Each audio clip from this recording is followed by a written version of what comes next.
before the storm right here. Wait, how was I gonna start this off?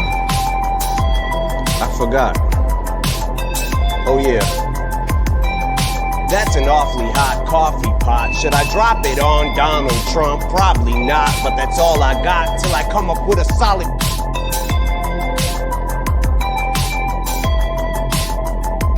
Got a plan and now I gotta hatch it like a damn Apache with a tomahawk. I'ma walk inside a mosque on Ramadan and say a prayer that every time talks. She gets a mouth. I'ma stop. But we better give Obama props, cause what we got in office now's a kamikaze that'll probably cause a nuclear holocaust. And while the drama pops and he waits for shit to quiet down, he'll just gas his plane up and fly around till the bombing stops. Intensity's heightened, tensions are rising. Trump, when it comes to giving a shit, you're stingy as I am. Except when it comes to having the balls to go against me, you hide them. Cause you don't got the nuts like an empty asylum. Racism's the only thing he's fantastic for.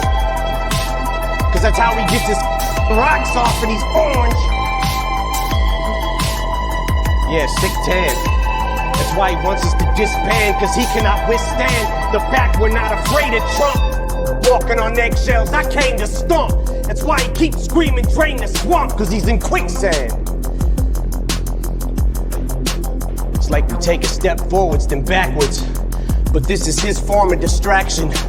Plus he gets an enormous reaction when he attacks the NFL, so we focus on that. And instead of talking Puerto Rico with gun reform from Nevada, all these horrible tragedies, and he's bored and would rather cause a Twitter storm with the Packers. Then says he wants to lower our taxes. Then who's gonna pay for his extravagant trips back and forth with his fam to his golf resorts and his mansions? Same shit that he tormented Hillary for and he slandered, then does it more.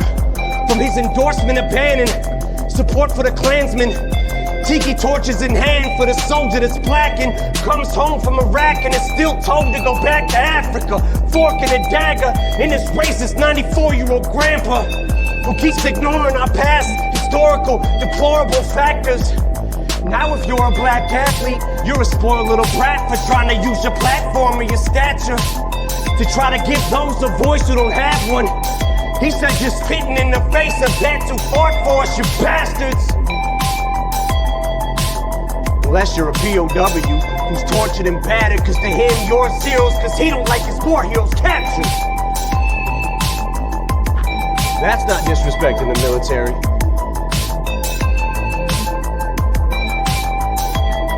This is for Colin, ball up a fist. And keep that shit ball, like Donald the bitch. He's gonna get rid of all immigrants. He's gonna build that thing up taller than this. Well, if he does build it, I hope it's rock solid with bricks. Cause like him in politics, I'm using all of his tricks. Cause I'm throwing that piece of shit against the wall till it sticks. And any fan of mine who's a supporter of his, I'm drawing in the sand a line. You're either for or against. And if you can't decide who you like more and you're split on who you should stand beside, I'll do it for you with this. The rest of America, stand up. We love our military, and we love our country. But we hate Trump!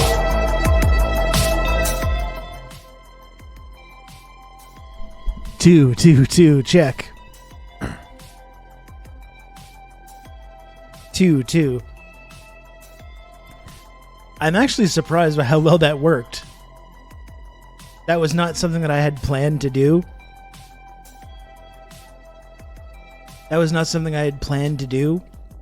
Putting the Eminem rap over the intro, I was just like, hey, this might work. It was kind of hard. It went pretty hard there. We love our military and our country, don't we, folks? That's that classic subversive message from Marshall Mathers. That anti-establishment message.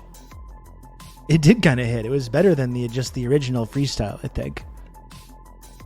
It's funny to think about because, like, this is like, I understand, you know, when Trump was in power, it's not cool to like Trump.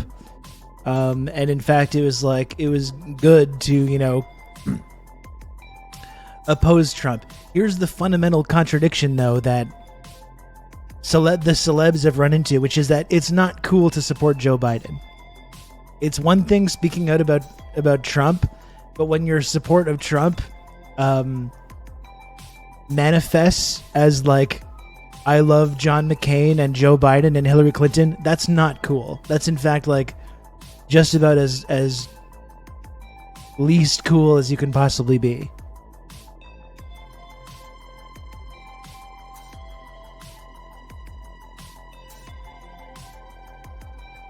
Pro-establishment is not in fact cool. This is what the celebs have run up to in the Biden era.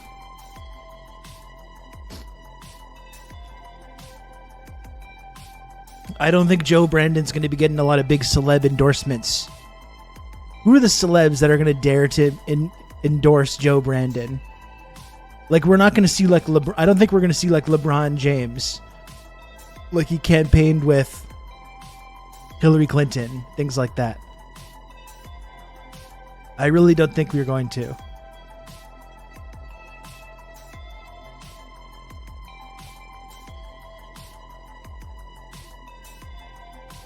What's this here? What's this, Michelle?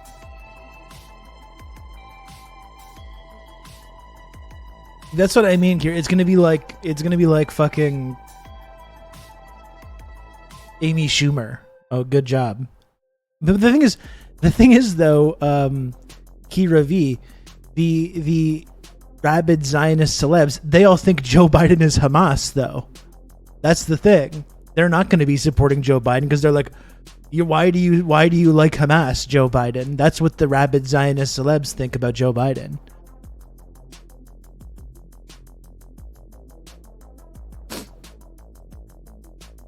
I was honestly surprised that Tim Pool and other dipshits were freaking out. They really think the Dems are going to put him in jail. And to be honest, if they did, it would give credence to the system being rigged against Trump. The whole thing of Tim Pool being like, civil war, is just very funny. And listen, I also, because I'm not going to spend a lot of time talking about this today. I'm not going to spend a ton of time talking about Donald Trump or any of this shit. There's way more important stuff to focus on. Rafah is escalating.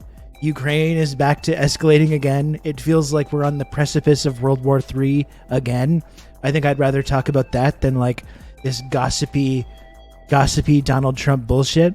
I was happy everyone was enjoying themselves last night, but I'm not going to waste a ton of time talking about this. And in fact, I would really encourage people to listen to this episode of the Insurgents podcast that just came out today. I think Jordan and I, we talked about the Trump thing in the intro for like 12 minutes, which I think is like a appropriate length of time to spend discussing that.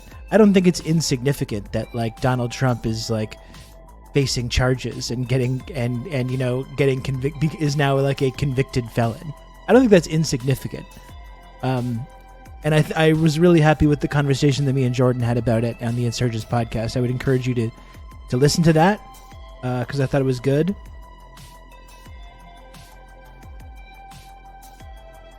I think it's insignificant. Well, the thing is, to sum up some of the arguments that I was making on this podcast episode that I think you should listen to. The question for me, as funny as it is for everyone to go, have a good time with it, and Tiedrick posts a little bit about this. The question is Donald Trump going to be running for president of the United States in November, or is he not? Because if he is, not really all that much has really changed. Nothing has really been accomplished. And for all these like MSNBC Democratic partisans, that are like touchdown end zone dancing over this. Biden is losing to this guy. Biden is like, not only did Hillary lose to Trump, who was obviously a fucking corrupt racist clown in 2015 as well, Joe Brandon is on the verge of losing to him, and now that he's a convicted felon, you know, so like that's not something that you should really be like celebrating all that much. In fact, you should probably be engaging in some kind of self-reflection. If the guy that is now just convicted of a felony is kicking your ass in a number of swing states, maybe that's something you want to think about a little bit, about why that's happening, rather than celebrating like we got him, you know? People who believe in him think he's just being persecuted for being an amazing special boy. It's really true too. That's just like, how bad do you have to be at doing crimes to be a former president who catches charges? Like, you've got to be a historically terrible criminal to be a not even just a former president, but like a wealthy, well-connected, powerful person in the United States of America, and you catch charges. How fucking bad do you have to be at doing crimes? Like, you've got to be really bad at doing crimes, dude, because it's so easy to get away with pretty much anything unless you're a huge moron.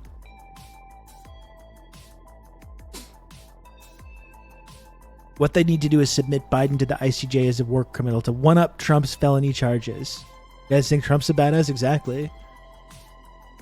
This is what the kids like these days.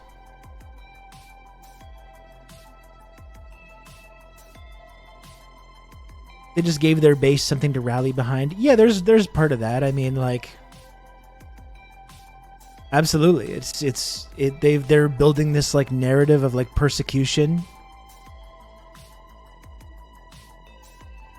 I feel like they always would have had something to rally around, like, regardless, but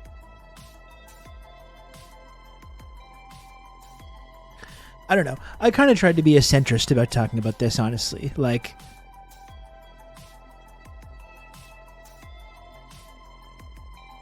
I'm kind of trying to be a centrist about this. I don't think it's insignificant. Yeah, take some time to chuckle at the orange man. He is a criminal. I'm certainly guilty in this case. Did he use campaign funds illegally to give money to a pornography actress to not talk about the affair they had? Yeah, it seems like it, and that's illegal. So fuck him, you know? I think Joe Brandon right now is privy to much worse crimes, war crimes, the murder of children, which I think is a significantly worse crime than paying a porn star hush money to not talk about an election. A former pornography actress.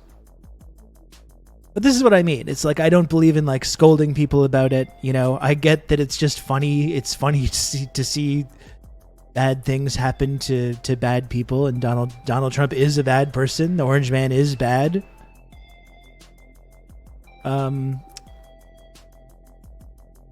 But at the same time, it's like, let's not pretend that Trump is somehow uniquely criminal in the scope of American presidents. Really, even with everything from the Trump administration, and I don't doubt that he is corrupt and that crimes were committed, in the scope of presidents, of crimes that were committed while in office, where does he rank? Is he like top 2, top 3? I don't even know. You know? I don't even know. Or even that he will face any actual consequence. And that's the other thing as well, right? Like, is Trump going to see the inside of a jail cell? I don't think so. He did oversee the genocide in Yemen. Yeah, and that was Obama as well that started that. So that was like bipartisan with the Obama administration. Trump just carried on the same Obama administration policy. You know? Really what you see is like the American U.S. security state, which has a kind of like total independence from any kind of democratic oversight or any different administration, which carried on, which was true through pretty much every president in modern history. So that's not like a unique Trump thing. And look who's bombing Yemen right now, this very second. Even after the genocidal blockade has been stopped, you've got Brandon now bombing Yemen.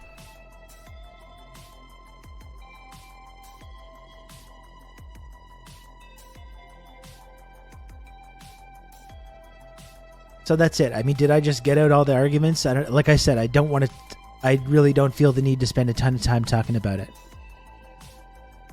Like I said, on the podcast, we talked about this for like 12 minutes. It was quite a funny conversation. I really encourage people to listen to it because I enjoyed it. There's a dang Cheeto in the jailhouse now. Exactly. That's right. Only there isn't, though. That's the problem. There isn't. There isn't a Cheeto in the jailhouse. There may never be.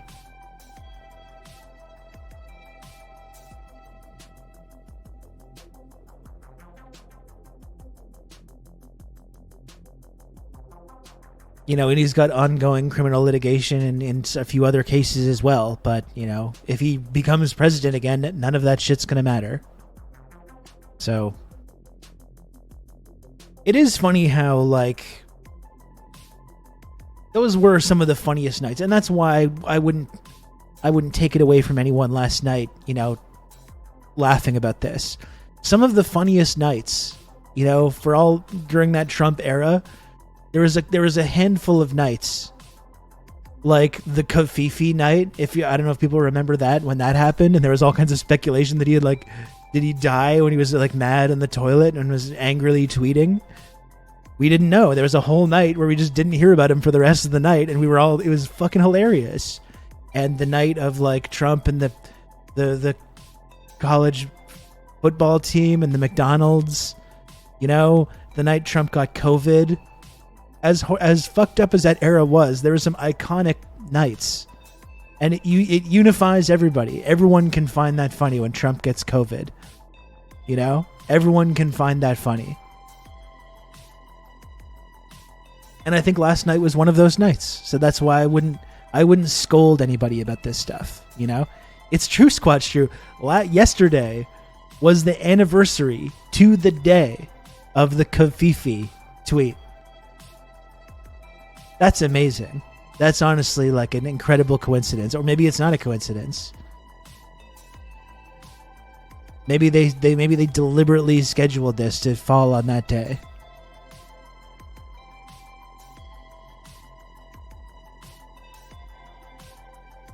It's the Kavifi-fasary. Something like that.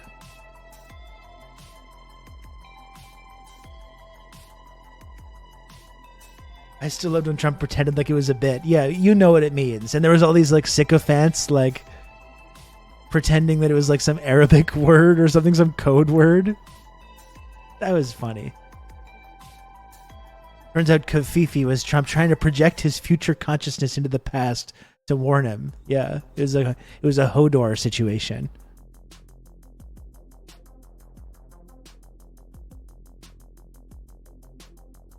My worry is liberals will look at this and their takeaway will be people shouldn't be allowed to run from prison. Not that I particularly care about voting, but it would be very dumb. Yeah, it would be very dumb. It would be very dumb.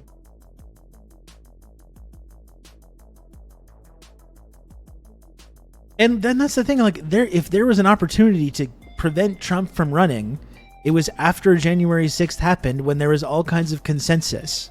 That's when they should have acted immediately. Whatever they needed to do, if they were that concerned about it after January 6th, to prevent him from running again, they could have done so, and they failed to do so. And now we're here 4 years later. There's still repercussions from that stuff kind of like developing. And now you can't really bar him from running 4 years later when the election is 5 months away and he's leading the polls, regardless of whether you think he's a criminal or not. And he is a criminal. Regardless of that, he's currently beating Joe Brandon in the polls in a number of swing states.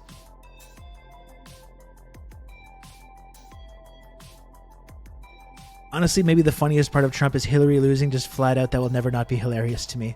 Absolutely, Ben Jeff. I agree. I agree with that. And it was funny her doing the whole like merch. She's doing a merch drop.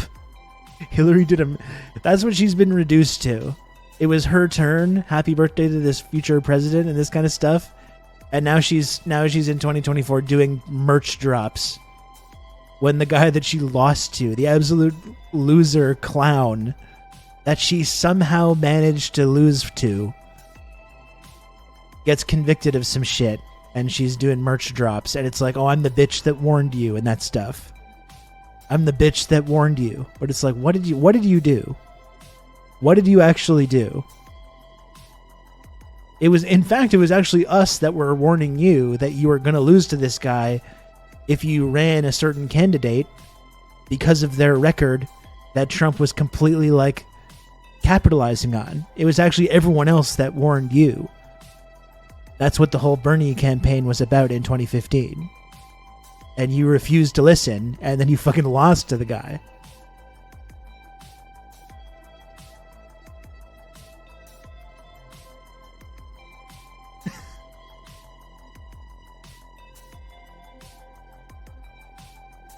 You know? I don't know.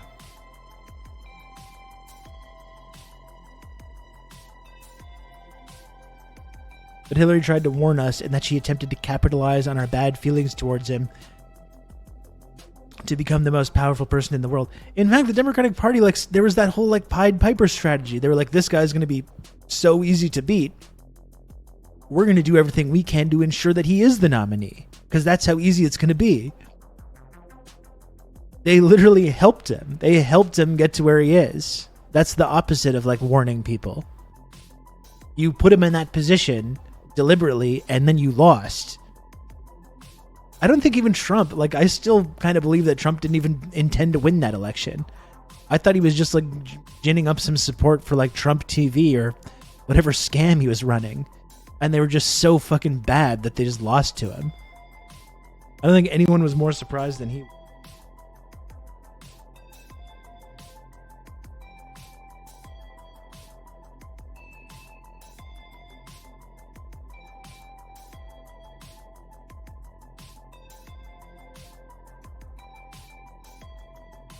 I don't think he thought he'd win and actually hated being president. For sure. He said this whole thing. It's like, everyone's mad at me all the time. He seems to have a lot of contempt for the very people that are in like the base of the Trump movement. That's why he's all these like hogs that vote for him. It's like, you love the Bible, don't you? You freaks. You know, that kind of stuff. He doesn't even like these people.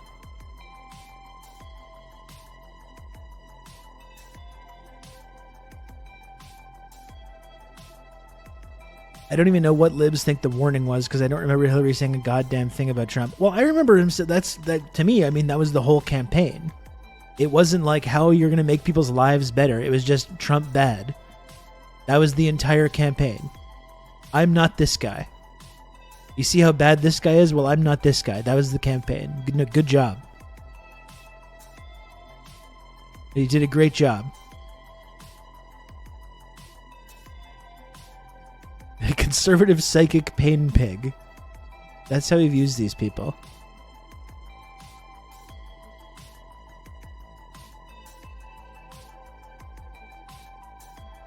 Anyway, like I said, it's funny. It's funny. I'm not full scold about this. You know, I'm not anti-abolitionist, by the way. I think the current policing system and the current criminal justice system and the current carceral system in both Canada and the United States should be abolished and overthrown. I'm not an abolitionist when it comes to people like Donald Trump. I think my problem is I think more powerful people, not just this one guy. I think more powerful people should be charged with crimes. I think if there's going to be a criminal justice system, it should go after those people rather than the people that it's currently going after. I'm a prison abolitionist, not a gulag abolitionist. It would be funny seeing Trump as like the kind of last emperor of China type. Imagine if he was like re-educated and rehabilitated and he became like a janitor or something, but he was happy. Imagine he was nice. Like he actually did like change his mind and became a good person. And was like mopping up floors and like you know, helping out, became a gardener, and was just a humble gardener, I think he would be happier like that. And I think Hillary would be happier too. I think we could put them both to work, along with other criminals and powerful people. They could actually contribute to something to society for once.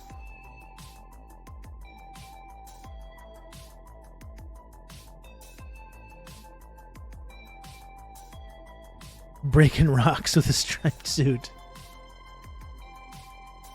That would be fun.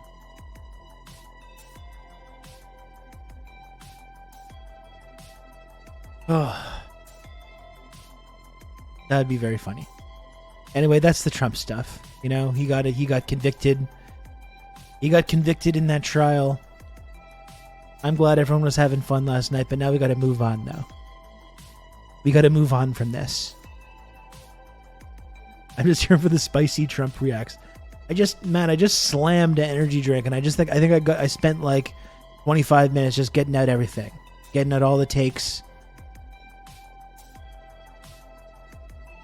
Now I think we're about ready to move on.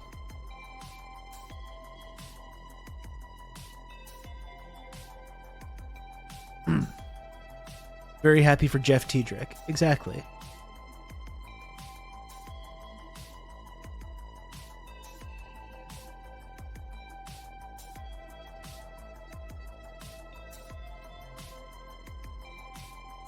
Hey, Dakadoon.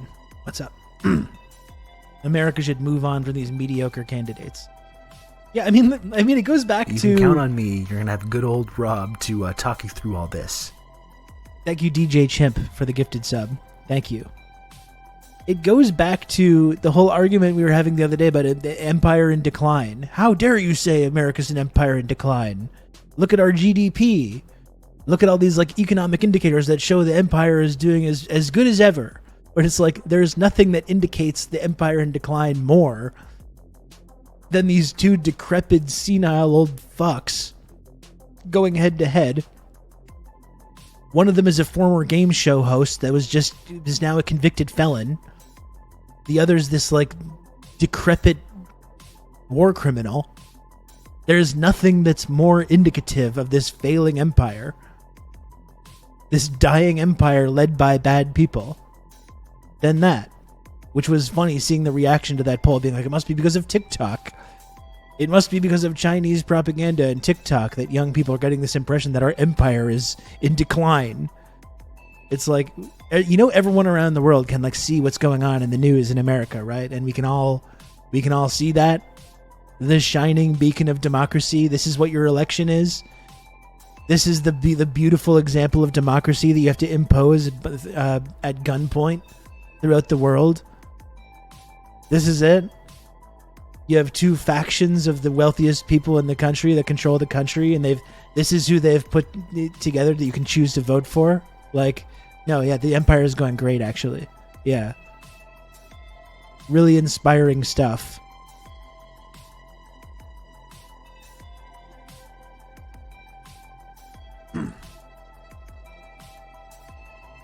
Biden's daily L's are each worse than Trump's L's yesterday. Yeah, and like that's what I've been saying. Like Trump, like Biden is guilty of far worse crimes than whatever Trump was just convicted of. You know, illegally giving hush money to using campaign funds to a former adult film actress. Like mass murdering children is significantly worse than that. And Trump engaged in a lot of horrible crimes in that respect when he was the president. You know, contributing to genocide in Yemen. There was Israeli bombings while Trump was president as well. Not like what we've seen lately, but like that's a worse crime than that. One of the very first things that Trump did when he was elected was okay this like Navy SEAL raid in which a little girl was killed. Like a 12-year-old girl. That's a worse crime than using campaign funds for using your mobbed up lawyer to move some money around to send it to a former adult film actress. But and there's still a decent amount of time between now and the election. Biden could literally just drop dead. I mean, he looks like shit. Like he looks so bad. He looks so bad. Certainly would not surprise me. if like the idea of Joe Biden making it through the next 5 months, maybe that's, maybe he'll do that. Does anyone, what do you think the odds are? Let's say Biden is reelected. Let's say this man manages to somehow escape getting fucking owned by this now convicted felon. What are the odds that Biden makes it through the next 4 years of being the president? A full 8-year term. What's the percent? Is it 50-50 that he makes it the entire 4 years? That seems high. Like I would take the under on that, right?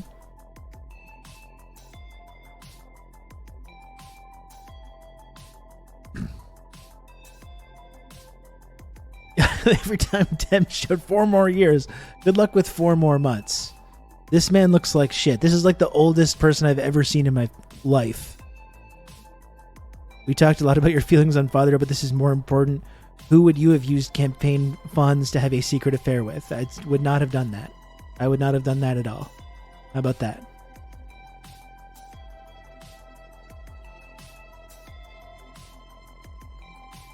$15.85. I feel like that's probably more where I would be operating.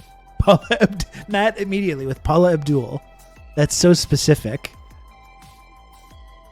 That's such a specific answer. And I think we all know the answer to that after this week. We don't need to get into that. We don't need to get into any of that. That was just all a bit. I was just trying to entertain and make people laugh. That's all.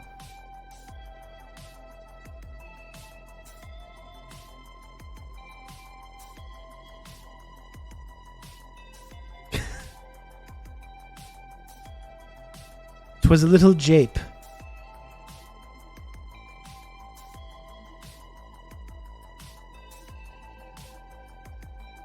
Everyone's still celebrating and literally nothing will change and the crimes will increase. Yeah, I mean that's ultimately what it comes down to. This guy is still running for president. He's still winning in terms of a lot of the polling that is being done in key battleground states. So I laugh at the orange man stuff as much as the next guy, but like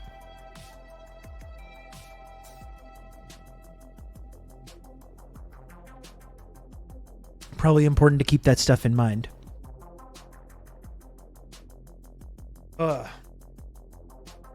We came right out of the gate with some hot takes there. Right out of the gate with some hot takes.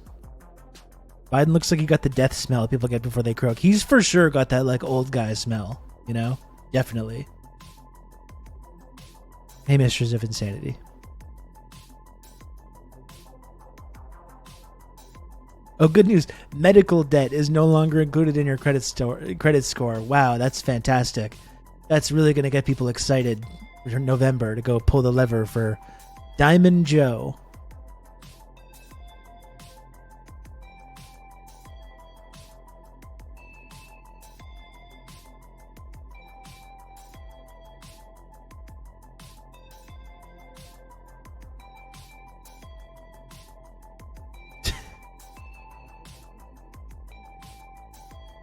Jesus.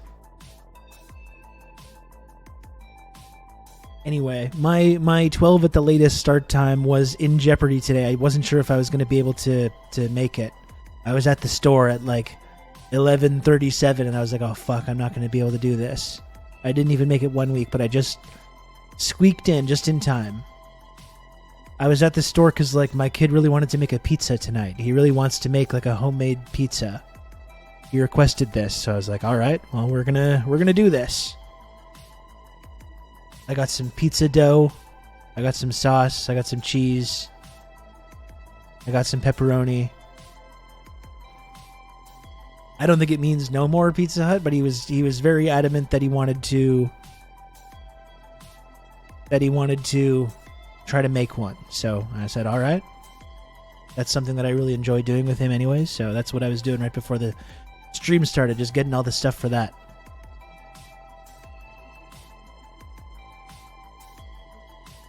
This is some guy, Rob Russo, some leftist based in Canada. I was turned on to this sick individual, and I found this. Didn't even half-ass it with English muffins. No, I was thinking maybe tortilla. That would be a good middle ground. But no, I got the dough and everything. Hello, Benny. Thank you for another raid, Benny. I really appreciate it. How was the Benny stream today? Thank you for the raid. It's me, Rob. It's nice to see you. It's nice to have you. Please smash the follow button. Thank you for joining the stream.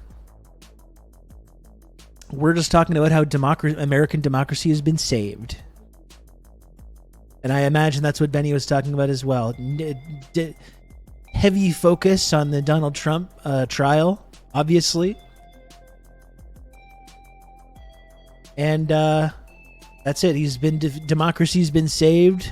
Trump is no more. He's been vanquished. We're never going to have to hear from this guy again. So congratulations to America. We did it. You have a stone for the oven. It's a game changer for homemade pizza. No, but I think I'm going to get one. I didn't have enough time to get one like before today. But if I make more pizzas, I'm going to probably get something like that. Mission accomplished. Exactly.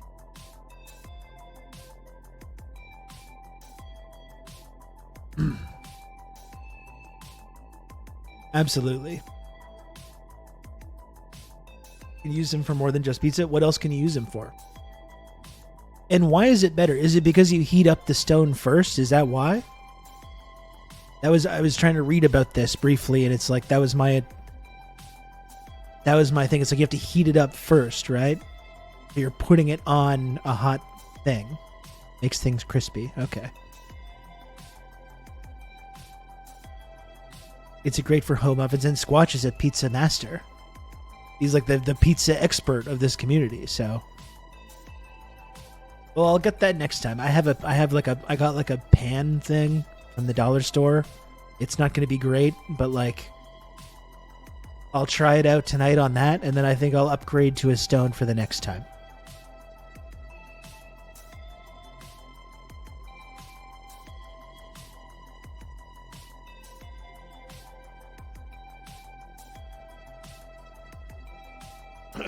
Oh.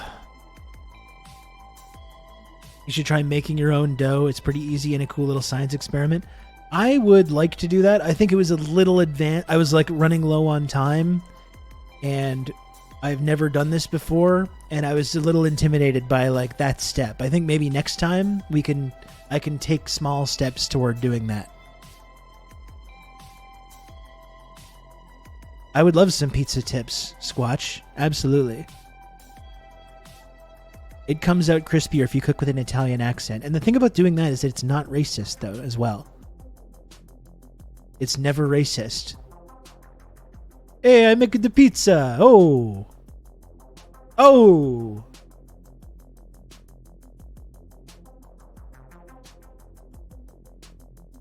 You know?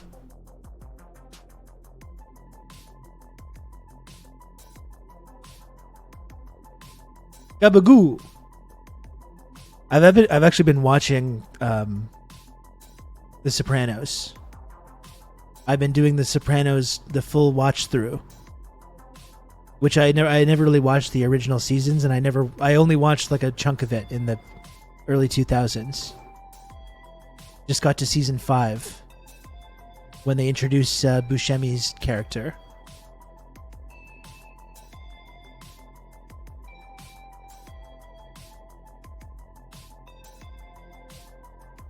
You're basically New Jersey Italian now.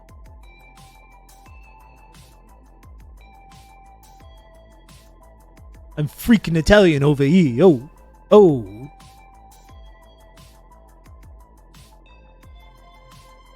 Look at me. I'm hanging upside down. I invented the fascism.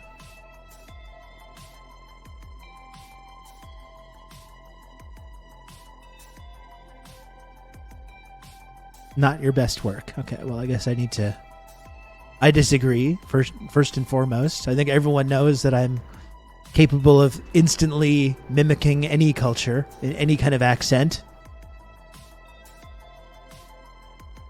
Valerie, the lovely Italian, just followed 4 minutes ago. Valerie the Lovely Italian followed 4 minutes ago, and I immediately just launched into some offensive Italian racism as soon as Valerie the Lovely Italian follows this channel. Instantly just pivot towards like being cruel and hurtful. I'm sorry, Valerie, I'm sorry. Okay? I'm an equal opportunity offender. This is like kind of a South Park kind of stream. We like to make fun of everybody on here. It's because they thought you were a true Italiano. That must be the reason. Yeah. Loving the mullet, Rob. It looks good on you. Thank you. Hey, I like it too. Hey, Duke. I like it too. I do think I might need a little trim, but I have been enjoying. Look at this. Look how long it is. It's crazy. So luscious. No, I like it.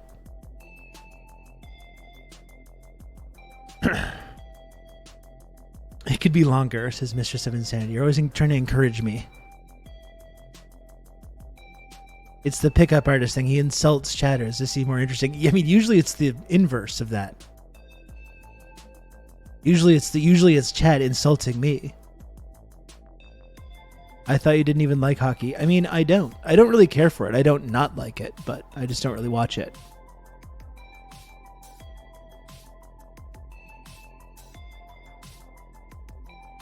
Chat is negging Rob, and it's working for sure. You know, one thing you can do to really own me is subscribe to the stream that you're watching right now. As you can see, I've had to put my tail between my legs and go back to the daily sub goal thing after a single day of an experiment of trying to maybe try something else. But I do have to, hopefully, each and every day try and make the little number at the bottom of the screen go up. And if you want to, you can subscribe now, and you can use this text-to-speech function to say all kinds of fucked up shit about me, you know, if you want to. For only $5. Everyone humiliate Rob by subbing to him. He hates when you do that. Exactly. So humiliating. Don't do it. You can count on me. You're going to have good old Rob to talk you through all this. Wow. Even after I expressly said to not subscribe. Got Crackety Kraken now. Gifting subs. Unbelievable. No one else now. No more subs. I mean it.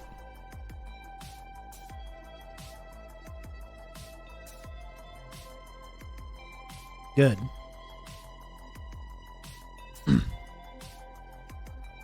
Once again, I'm just going to remind people to please... Anybody want a peanut? Ah! Yeah, go and check out this latest episode of the Insurgents podcast. Like I said, I was pretty happy with the conversation that Jordan and I had about the Trump stuff. Like I said, we spent about like 12 minutes talking about it, which I think is like an appropriate length of time to talk about this. It was quite funny. It was quite a funny discussion that we had about it, so I would encourage people to check that out.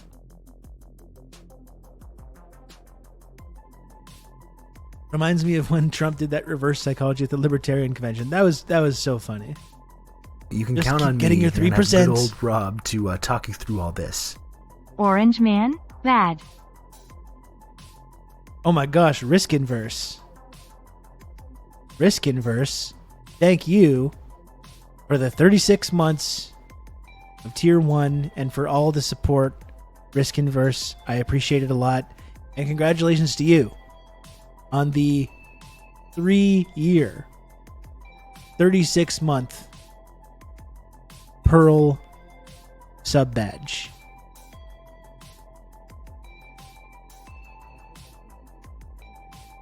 Thank you, Risk Inverse. What if Orange Man good? I don't know. I just don't think so. I just don't think he is. I think the Orange Man is bad. I just don't think the Orange Man is uniquely bad. And in fact, like I was saying, in the scope of presidential criminality, I think he's actually lower on the list than a lot of other presidents.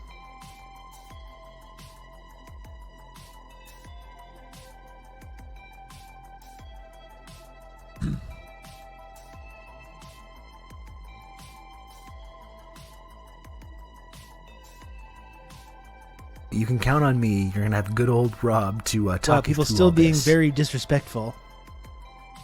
Such as Pac-Man. Thank you, Pac-Man, for the gifted sub. Very disrespectfully and insultingly subscribing to this podcast. He tried to coup Venezuela. I don't need more than that to super hate Trump. Yeah, the Soleimani assassination. Like these like brain dead, like tailists, basically, that just like they think that they've come to this like amazing unique discovery that the Democrats are bad, and then they somehow convince themselves that Trump is not bad or good. Oh, Trump didn't start any new wars. He was going against the deep state. He was going against the military industrial. No, he was not. No, he absolutely was not at all in any way. It's the most brain dead take you can take when you correctly figure out, congratulations, you correctly figure out that Democrats are bad and liberals are bad. Good for you. And then your feeble brain can't fucking comprehend that, like, pivoting back to the other side of that partisan debate or divide isn't actually like an actual legitimate response to that. You know? You don't need to hand it to Trump just because you've correctly determined that liberals and the Democrats and Joe Biden are bad themselves.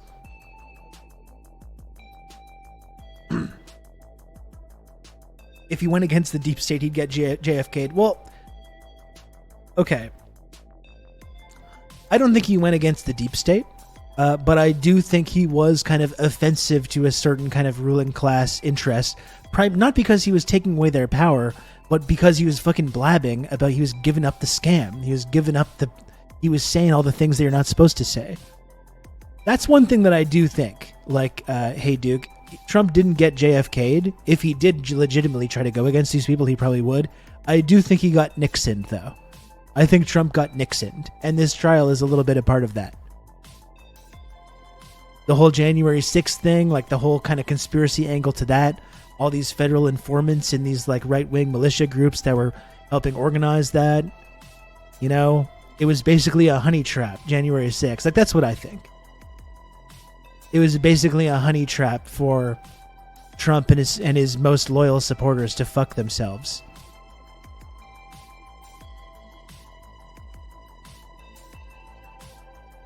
So I do think he kind of got Nixoned, which is to say, yes, he's an extreme reactionary, he's a nasty guy, but also there's a reason that Nixon had like consequences for his corruption. There's a reason Trump had actual consequences for his corruption when no one else ever has consequences, because he was rocking the boat a little bit. And that's different from going against the deep state. It's very different, but he was rocking the boat a little bit. And I do think there was like elements of the intelligence community and the security state that were kind of trying to undermine him. And there's also like parts of the security state that are super hardcore conservative Trump loyalists as well, and DHS and all these law enforcement and border patrol institutions, you know? So it's both. Nixon wanted to be part of that East Coast old generational wealth club and their connections. And I see Trump as like a little bit similar to that. He wanted to be part of the club, but he was never accepted to be part of the club, part of the ruling class, you know? Because he's so crass and oafish, and he's just like a obvious con man piece of shit, you know? That's why he hated those people, not for any like principled ideological reasons, but because he was like, his feelings were hurt because he wasn't accepted as part of that crowd. And like I said, he kept on ruining their plans by like talking about it. We're going after the oil folks, or fucking up the Venezuela coup, you know? If Hillary had been in charge of that Venezuela coup, maybe it might have worked. If they had gone the whole like human rights angle, you know, the whole like human rights, women's rights, girl boss Guaido kind of angle in Venezuela, maybe it would have worked better. And Trump's just like appointing all these like Cold War psychos like Elliot Abrams, totally just giving the game away for everybody.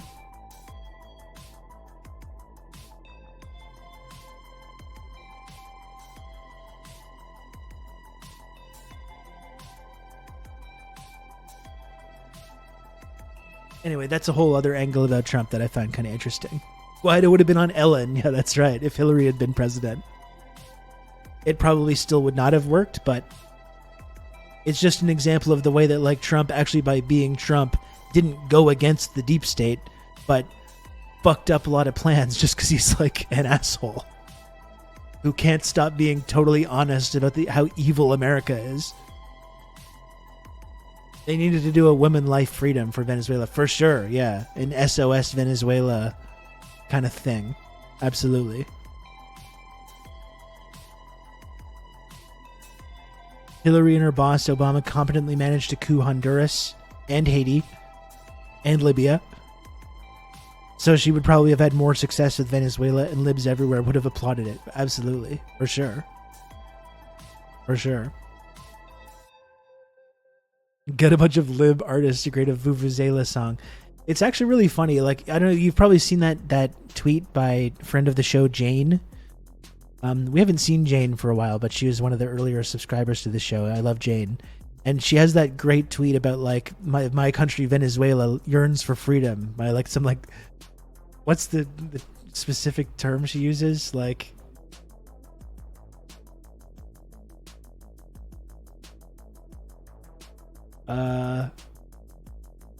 Sabine Mengele Eichmann in Venezuela. And that post is so funny because now, even though I just did a screenshot of that post, there's all these angry Venezuelan Gusano Nazis getting mad about it in my mentions now. How dare you? How dare you say this about Venezuela? It's so funny.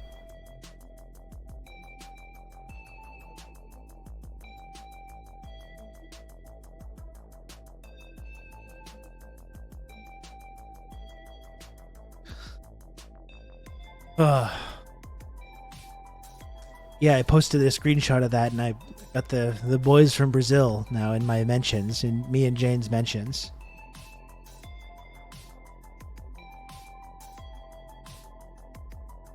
Okay.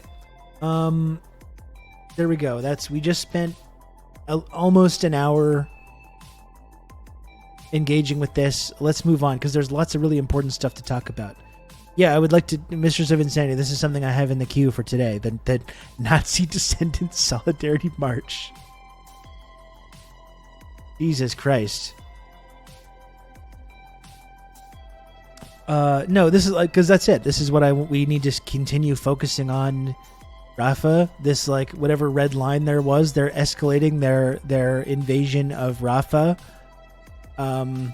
The Ukraine stuff is escalating. Ukraine is bandying about the idea of like using Western weapons to attack Russia, which is like, and Putin is saying like, try it and see what happens.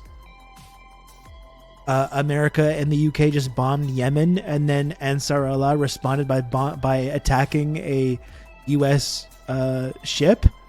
So there's all this stuff geopolitically that's like escalating heavily right now, which is significantly more important than whatever Trump bullshit is going on.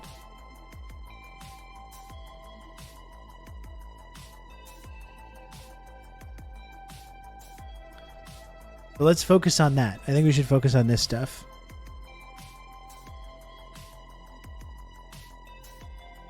I might need to have a little bite to eat first, though, now that I think about it. Is that bad? Let me see here.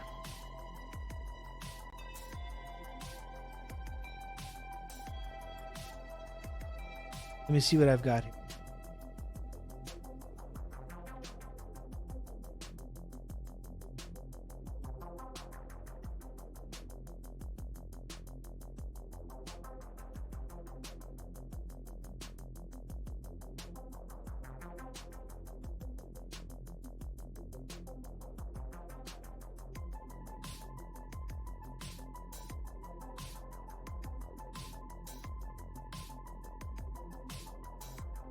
sprinkle in some bird flu, and you got a stew going. Yeah. Absolutely.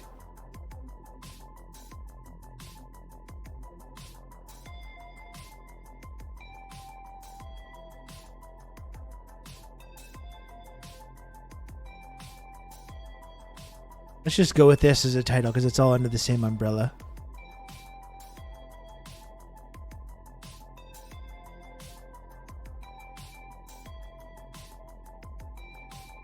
Let me just start by there's more State Department people resigning. Let me just put on a video. A Democracy Now! Video about that. I'm going to really quickly just grab something to eat while we watch that.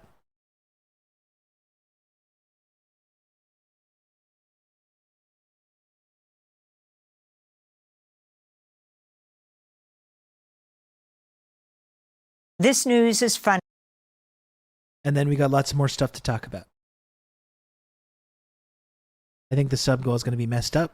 If I go over here. Yes, it is. Here's my Twitter mentions if you're ever interested in at that.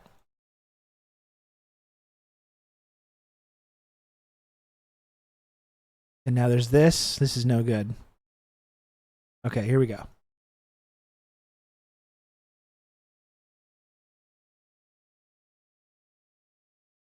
Okay, now I'm just going to go back here.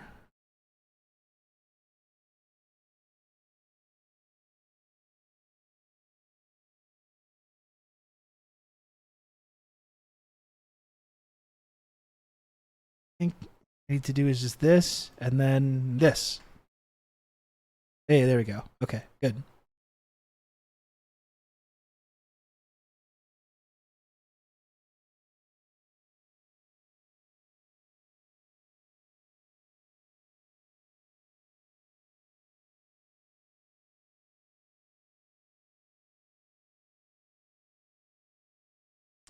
Okay, I'm just going to throw this on. I'll be right back.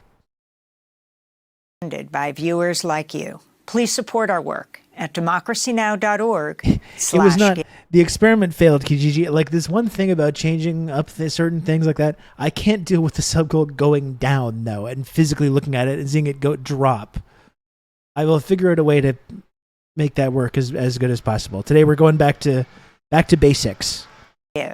This is Democracy Now!, democracynow.org. I'm Amy Goodman. We end today with another Biden administration official who resigned over the administration's support for the war on Gaza.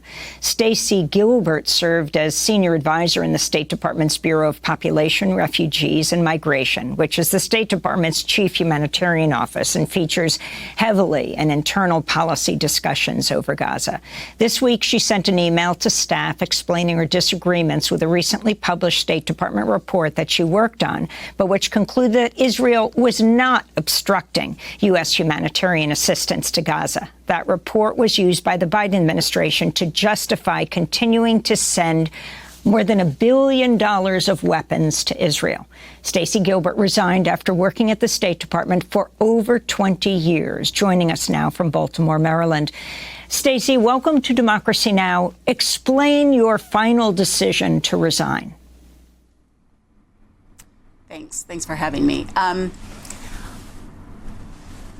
I have, about myself, I've worked for the State Department for a while, and it's not just working in the State Department. I've worked in humanitarian issues, refugee crises, basically most every refugee and humanitarian crisis involving conflict in that time. So Kosovo, Bosnia, Iraq, Afghanistan. My role in all of this specifically was supporting our team that oversees assistance to Gaza and the Middle East, but specifically working on this report. We were directed in early February by the White House to come up with a report that assesses different countries based on two things primarily. One is their adherence to, as Alex mentioned, international humanitarian law, which is the law that says there are wars, but there are rules in war. There's rules about the kind of weapons you can use, about making the distinction between civilians and combatants. And basically it's a body of laws that says even in war, there are ways that you have to mitigate the consequences for civilians and soldiers. And we adhere to that. Israel adheres to it. It is international law. So this report was looking at adherence to that body of law, as well as whether countries allow humanitarian assistance. There were several countries we were assessing, but the one, unsurprisingly, that generated the most debate was Israel. I was working on this report with many others. There were a handful of us who were very, very engaged in every sentence of that. But at some point, we were removed from that report, and it was moved up to a higher level to be written and edited and cleared. So even though I had worked on this pretty heavily since this directive from the White House came out in early February, I did not know what was in the report until it came out.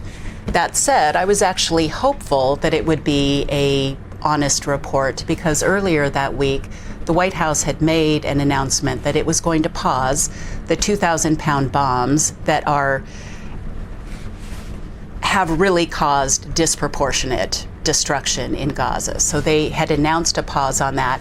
And I was actually pretty hopeful that maybe this report was going to be honest. So when the report came out on May 10th, late in the day, I read it. And I had to reread it because I couldn't believe what it said. It said very clearly, it actually, so on those 2 points, I was surprised on the point about Israel's adherence to international humanitarian law. For the first time I'm aware of, we admitted in very, very weak terms, but we admitted that Israel is likely using U.S. weapons in violation of international humanitarian law. I was surprised. That was a step forward in admitting that. I was shocked, however, that it also went on to say that it is our assessment that Israel is not blocking humanitarian assistance. That is not the view of subject matter experts at the State Department, at USAID, nor among the humanitarian community, and that was known. That was absolutely known to the administration for a very long time, not just within the government, but having received reports and letters from organizations on the ground in Gaza, organizations the U.S. government funds, credible organizations saying Israel is blocking humanitarian assistance. And that's not to say that Israel is the only problem in this. There are certainly, it's a conflict, it's difficult. But these are professional organizations with expertise, local knowledge. They know how to work in conflicts. They know how to do the negotiations, to get the assistance to where it needs to be. They know how to do it. The issue is they are not being allowed to. And it's a range of issues. It's not just blocking trucks from going in, because we see over the course of this conflict, sometimes trucks go in, sometimes they're delayed, sometimes assistance goes in, but then it's ratcheted back. But we're seeing consistently through this a pattern of obstruction that the aid that prevents these organizations from doing their work and delivering this assistance to the people who need it. It's a variety of things. It's delaying or blocking visas for aid workers. It's causing trucks to be unloaded because there is a single item that Israel considers dual use. And the things that are considered dual use are incredible. Tent poles, flashlights, surgical scissors. All of these things, if found to be in a load of assistance, will cause the whole thing to be offloaded, back everything up.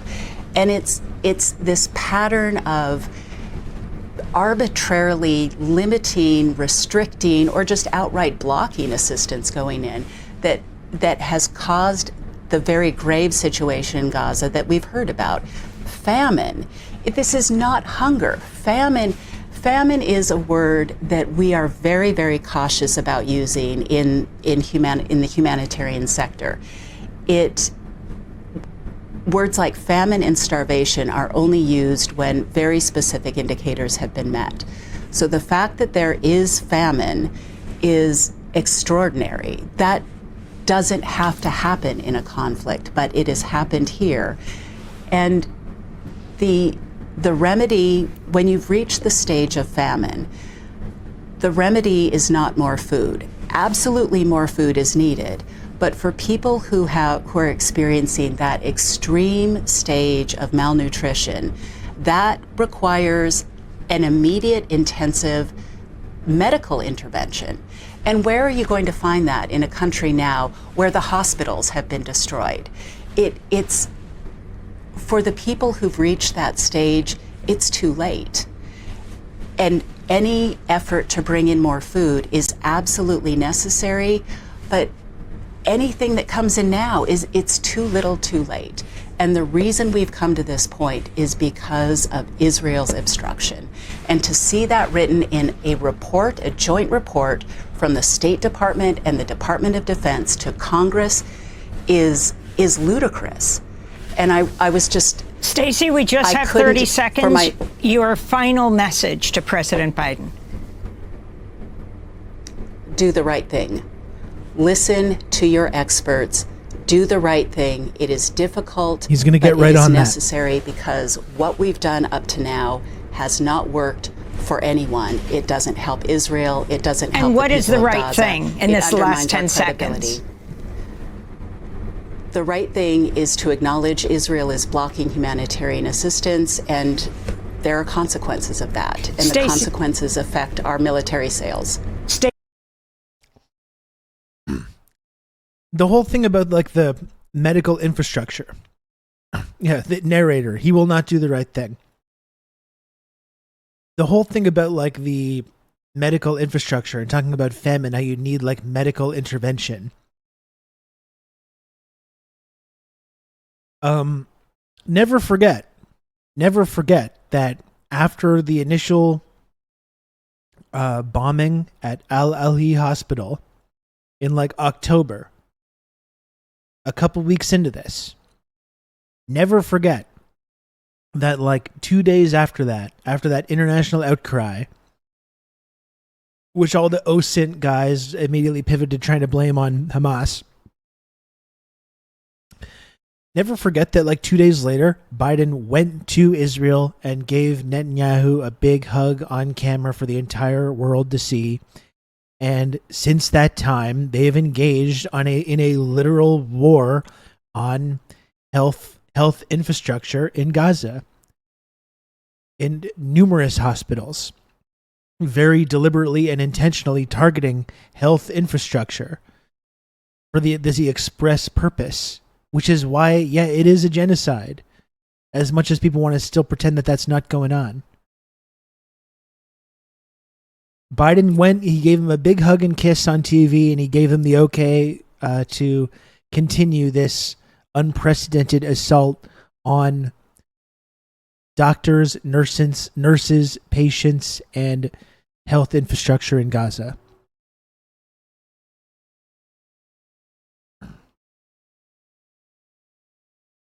And we direct them to targets, so when they target hospitals, we're telling them to target the hospitals too. Oh, no, but you don't understand. They're simply putting the target on those places so Israel knows not to get them. You see? They're not giving them the targets at the hospitals so they'll bomb them. They're doing it so they won't bomb them. But there's some kind of like miscommunication that's going on.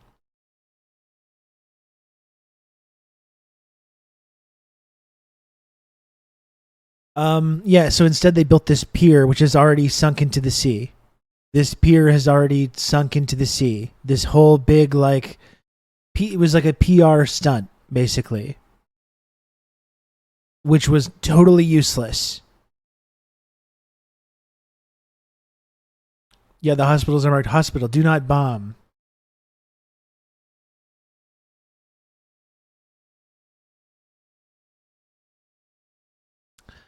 Plus, there was a bad guy in the hospital. Anyone who cares? Exactly. There was a bad guy in there. So.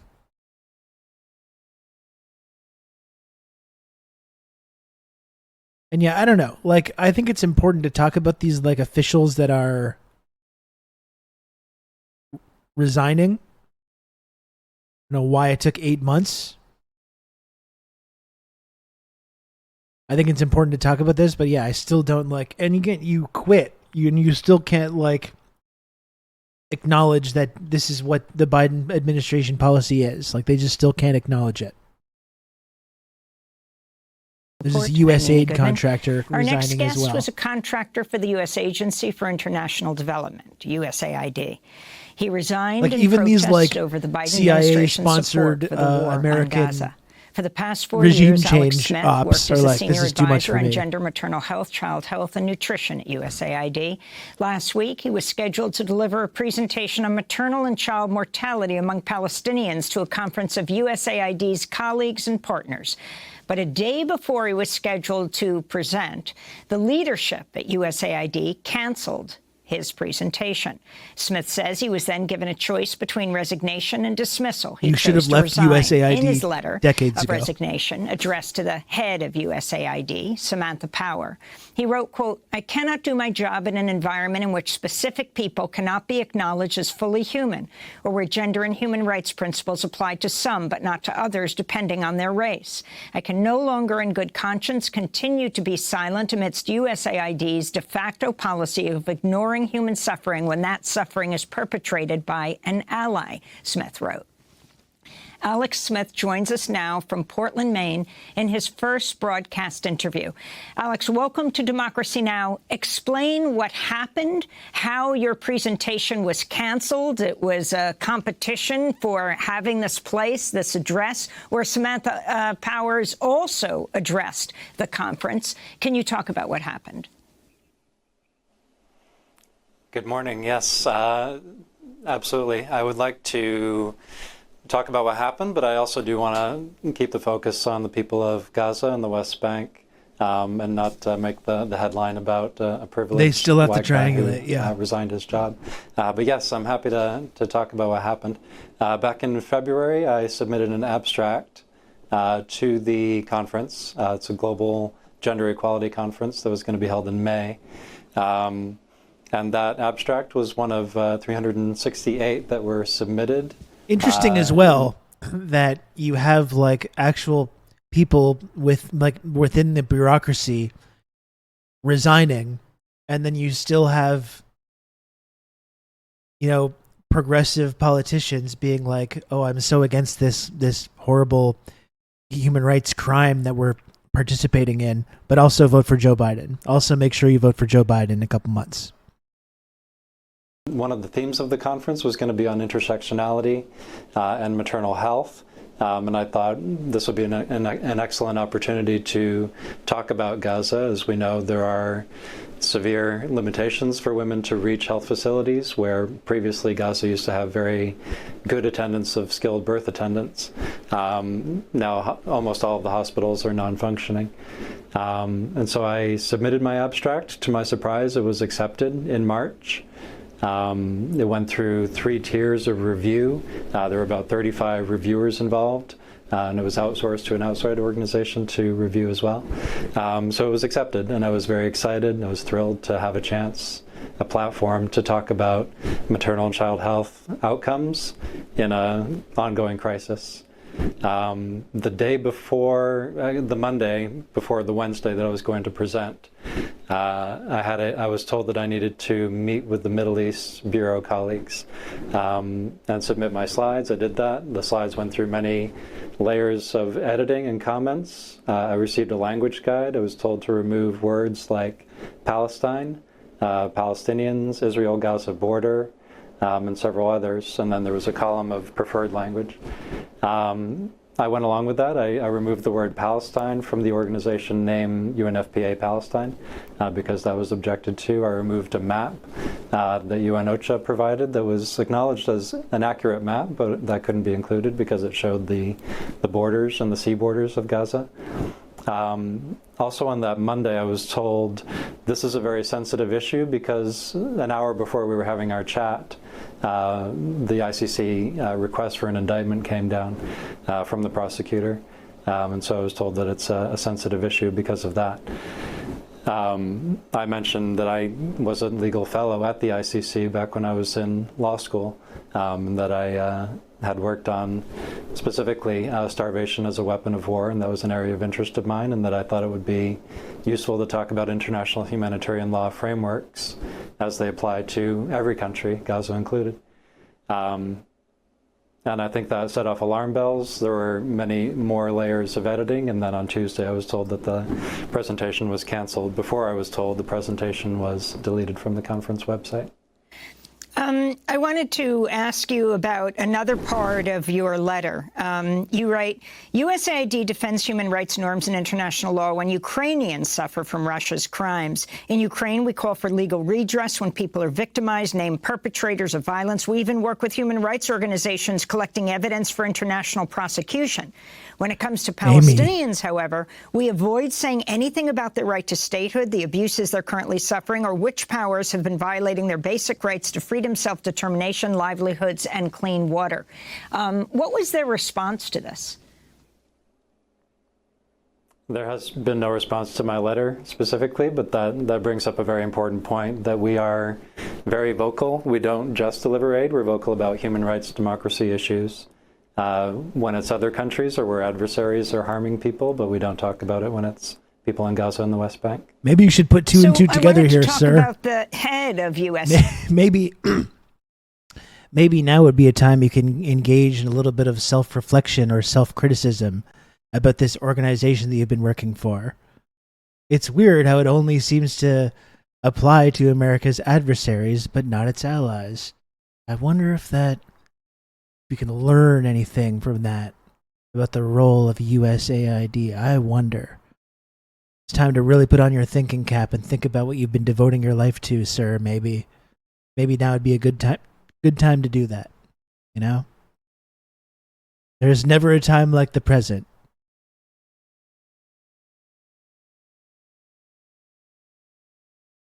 USAID, Samantha Power. In fact, I believe she was one of the people President Biden sent to Michigan to deal with the uncommitted vote and to talk to Arab Americans. Samantha Power would be a good person for that, definitely. She, as head of USAID, was the first top Biden administration official to publicly acknowledge that... It does make you say, huh, but this guy's not saying, huh. That's the thing. He's taking this basic step. But like, you know, maybe you can take these things, this contradiction or this hypocrisy you seem to have picked up on, and maybe you can expand on it a little further. Perhaps this whole concept of USAID has been kind of weaponized to destabilize and attack America's enemies, and isn't actually based on any kind of like fundamental human rights idea. You know, maybe that's something we could talk about a little bit. Famine is present in northern Gaza. I wanted to go to a clip. She was questioned by House Democrat Joaquin Castro during a congressional hearing. Perhaps Dapper Cat. Congressmember Castro said, so there's famine already occurring there? Samantha Power said, yes. Castro then asked Power how many children were at risk of dying in the coming weeks due to famine. She said, in northern Gaza, the rate of malnutrition prior to October 7th was almost zero. It's now 1 in 3. 1 in 3 kids. So was she aware of the demand that was made? This is a good point, Carnova. All these rats jumping from a sinking ship reminds me of 4 years ago, when all those Republican hacks were making the rounds about how unconscionable their boss was. Also, good morning. Hello, Carnova. Yeah, I promise you, this isn't about me being able to get a job again. I'm taking a big moral stance here. not just me, distancing myself from this great crime that's being perpetrated by my government. Of you to change all the language? I don't know. I don't know who in leadership was told about the presentation. I know that there was a lot of chatter that I wasn't. Oh, Max, that was under Trump. That was part of the whole Venezuela up under Trump. Privy to about my presentation in the days leading up to it. But I don't know if she has seen the presentation slides or my resignation letter. So, Alex Smith, you have your moment here. Your presentation was canceled. You're an expert in infant and maternal mortality. You were talking about the Palestinians in the speech you weren't able to give. Tell us, what is the situation? So my presentation would have looked at snapshots of public health data, DHS data that USAID funds. Leading up to 2022, it would have talked about some of the challenges of not having clean water, of not having food security in most of Gaza, and also the checkpoints in the West Bank, that there have been risky roadside births before 2023. And then, of course, it would have talked about the impact of not having access to hospitals, of not having access to any maternity care, of having UNFPA provide home birth kits to try to prevent horrifying. infection. But I really wanted to get the point across that if you stop food from going in and then you do start it again, it's not like flipping a switch where everything is fine. The starving pregnant women and children is going to have long consequences. It's going to have lifelong consequences for those people. It can even have epigenetic consequences for future generations. And I think it was important to understand that starvation as a weapon of war is illegal. And we need to acknowledge, and Samantha Power has acknowledged that there is a famine, but we need to take that next step of saying it is illegal and who's doing the starvation intentionally. I want to end by turning to Samantha Power, the head of USAID, the author of A Problem from Hell, America and the Age of Genocide. This was an award-winning book that she wrote. In 2008, Democracy Now! Spoke with Samantha Power about the '94 Rwanda genocide, a period of around 100 days in which up to 1 million Tutsis and moderate Hutus were killed by Hutu militias, while powerful countries like the U.S. stood by and refused to stop the mass killings. President Clinton didn't even call a cabinet meeting for the entire 100 days of the genocide, insisted on the withdrawal of peacekeepers, refused to pay for radio jamming, which would have blocked the radio that was being used not only to propagate the hate, but also to broadcast the names and addresses of potential victims who were getting away. I mean, it was an all-systems failure, but President Clinton was at the helm of that failure, and I think it's an American outrage, and I think President Clinton himself has made that plain, that it's the greatest regret of his presidency. The greatest regret of his presidency. Samantha Power would go on to be the U.S. ambassador to the United Nations. Alex Smith, can you share your final thoughts as we go from President Clinton to President Obama to now President Biden? Surely. On the same day that I was supposed to give my talk on maternal and child health outcomes in Gaza, the Israeli Minister of Strategic Affairs, Dermer, went on Sky News and told millions of people that there is no famine. There never has been a famine in Gaza. And I think it's shameful that that misinformation can go around the world to millions, while we at USAID can't even whisper about it in a conference on gender and human rights and health outcomes.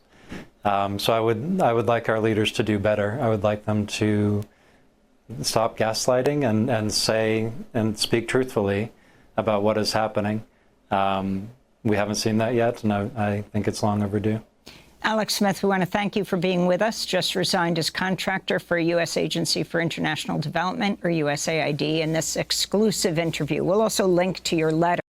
Yeah, anyway, personally, not a huge amount of respect for people that work for this organization. USAID, as we know, has been a central culprit in a lot of regime change operations.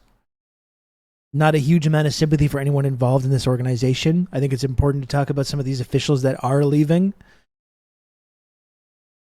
Like I was saying, it's like I think a lot of it is just jumping off the sinking ship and distancing themselves from the horrific crimes that they're kind of being privy to. Than any kind of like principled, moral or brave kind of act.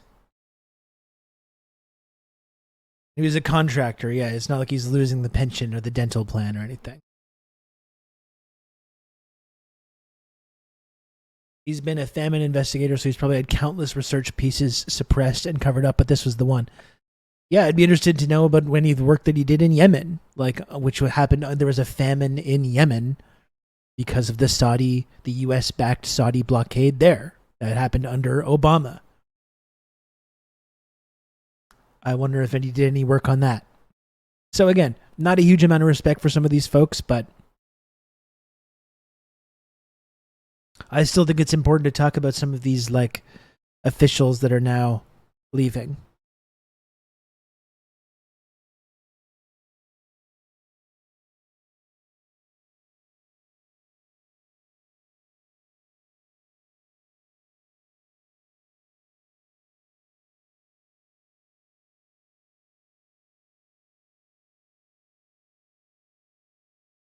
Okay, what do we have next here? I want to get a little bit into this like Ukraine stuff as well.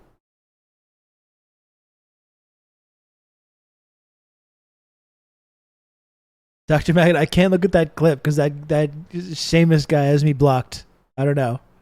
He's one of the haters and losers, unfortunately, that is nasty to your boy here. So I can't look at that tweet.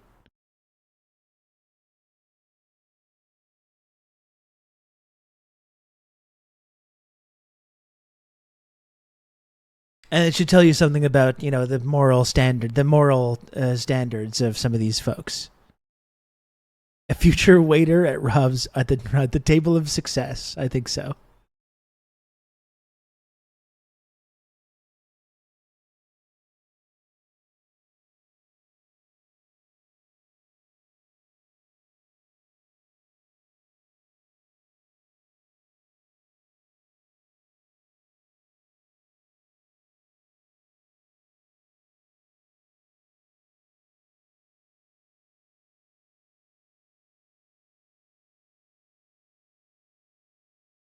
Notions of the I got the thought. But the idealistic notions of the general are in marked contrast to the cynicism shown by some of his men on the streets. They think there's yet another motive. There's already American contractors here bidding to rebuild this joint. You're going to tell them, that's all the Defense Department is. We're bodyguards for American contractors. That's when I was disillusioned. And he's equally damning about the United Nations, whose mandate he's supposed to be carrying out. You can't say that. The UN? They don't. No, we own the UN. U.S. government owns the UN. We foot the bill for the UN. UN does what we want them to, except for who? Libya and Cuba. So what? If we wanted to go in there in a week, we'd take those over if we wanted to anyways. And they ended up getting Libya. We foot the bill for the UN. They'll vote how we want them to vote. That's just that's a U.S. puppet. You guys should know that. You've been to college. I haven't. Wow. That's a crazy clip. You're not supposed to say that, sir. You're not supposed to say those things.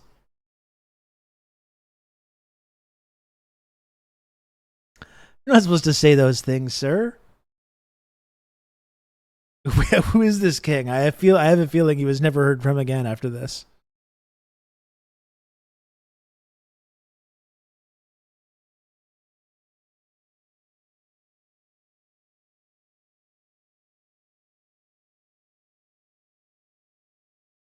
Okay, so what's next? I would like to talk more about this Ukraine kind of stuff.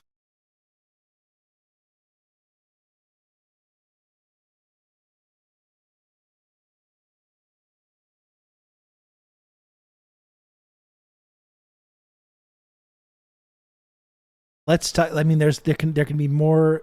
We can keep going back to this. How much? I got quite a while. So But I wanted to talk about this situation with Ukraine, even though Ukraine is, as we've talked about many times, like it's been completely hopeless for some time now. The idea that Ukraine can like win this conflict with Russia has never been true, but it's significantly less true now than it has been previously. And now they're saying, hey, we need to use U.S. weapons to strike Russia. And people are actually considering this, despite the fact that this would almost certainly be a massive escalation that could very well lead to World War III. And Putin has said as such. Putin is out here saying, oh, go for it. Try it. Just try it and see what's going to happen. And considering Putin said repeatedly over and over and over, stop pushing up against this red line in Ukraine or we're going to invade. And we pushed and pushed and pushed until they invaded Ukraine, exactly like what they said. I don't know that it would be that great of an idea to try to call his bluff on this, personally.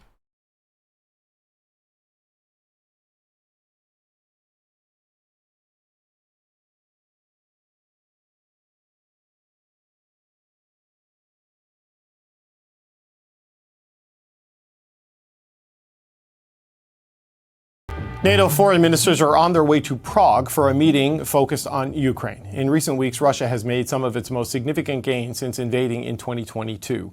And this week, France and Germany both announced Ukraine is allowed to use supplied weapons to strike inside Russia.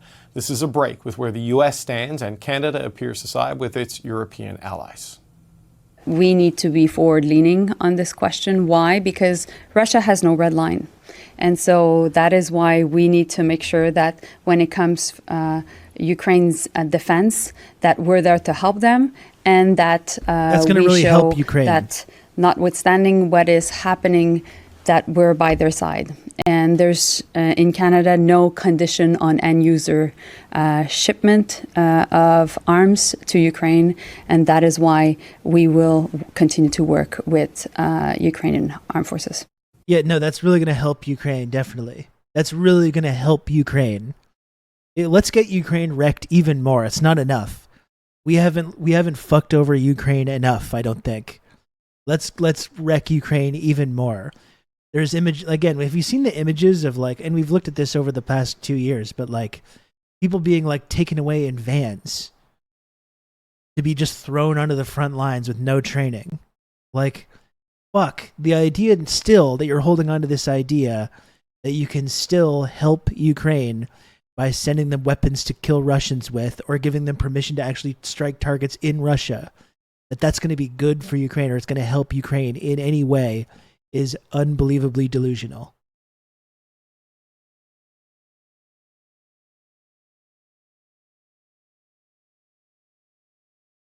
Russia has no red lines, as the people that crossed the red line in the first place, which they clearly indicated for literally years was a red line. I've been saying I wanted to do this for a while, but one day we do need to watch that entire Putin speech from 2008 or whenever it was, when he laid all of this out, like very specifically.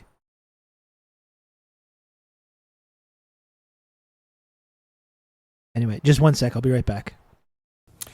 Retired General Tom Lawson is a former chief of the defense staff for the Canadian Armed Forces, and he joins me now. General Lawson, it's good to see you. Thanks for joining us.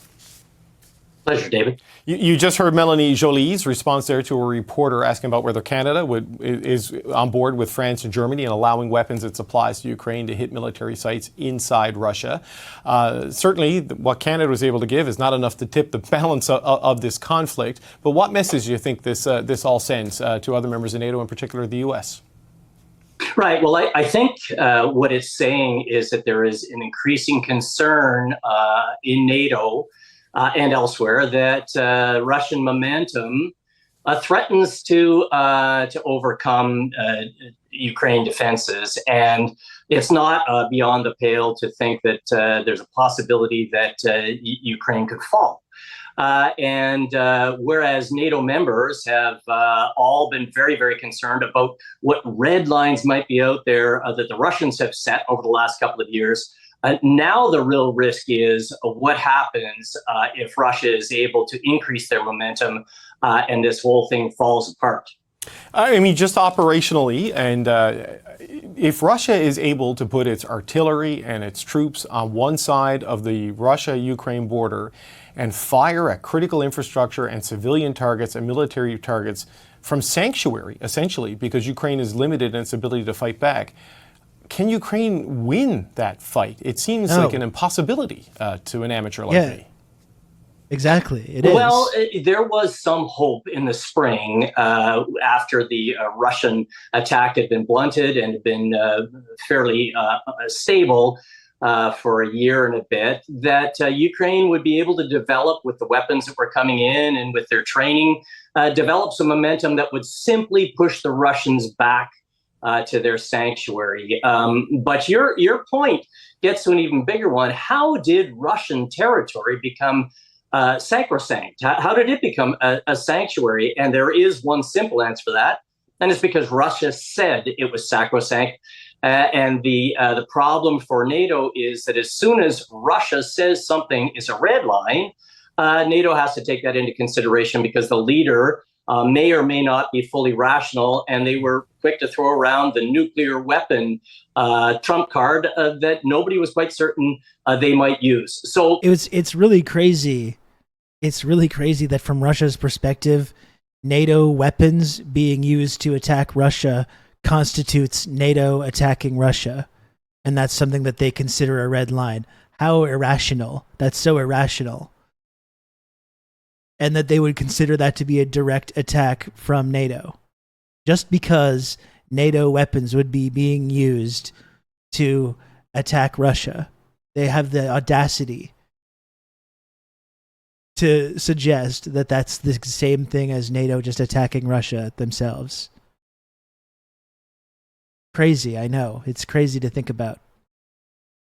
There's nothing legal about this sanctuary that Russia's talking about, but it has, for the last couple of years, concerned NATO members. And now maybe there are bigger risks that are starting to turn that concern. I get the argument that who knows what Putin's state of mind is, and of course Russia is a nuclear the power, crazy, and those irrational are leader. very complicating factors in this. But in sort of the laws of war, we've talked a lot about what's happened with Gaza, that Israel has a right to defend itself in accordance with the laws of war, and as such, you know, there is a tolerance by some countries who are in NATO for what Israel is doing in Gaza and firing. It hasn't been within the laws of war, you fucking bald dipshit. It hasn't been. It's been 8 months of this, sir. You're still doing this? Jesus Christ. We just watched Israel bomb a refugee camp and mutilate and burn children alive. It's been 8 months of this. Are you telling me if I pay an assassin to assassinate someone, I may also be charged? What? Just because I gave them the money and the weapons to do the assassination, I'm somehow implicated in that? That must be because of Russia's like crazy warlike genome and the irrationality of the leader.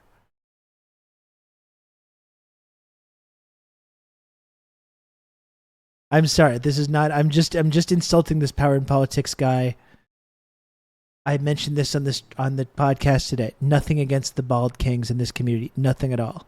Nothing whatsoever wrong with being bald. I'm simply describing the man on the screen in front of us, and that's all. The ontologically bloodlusted Russians, that's it.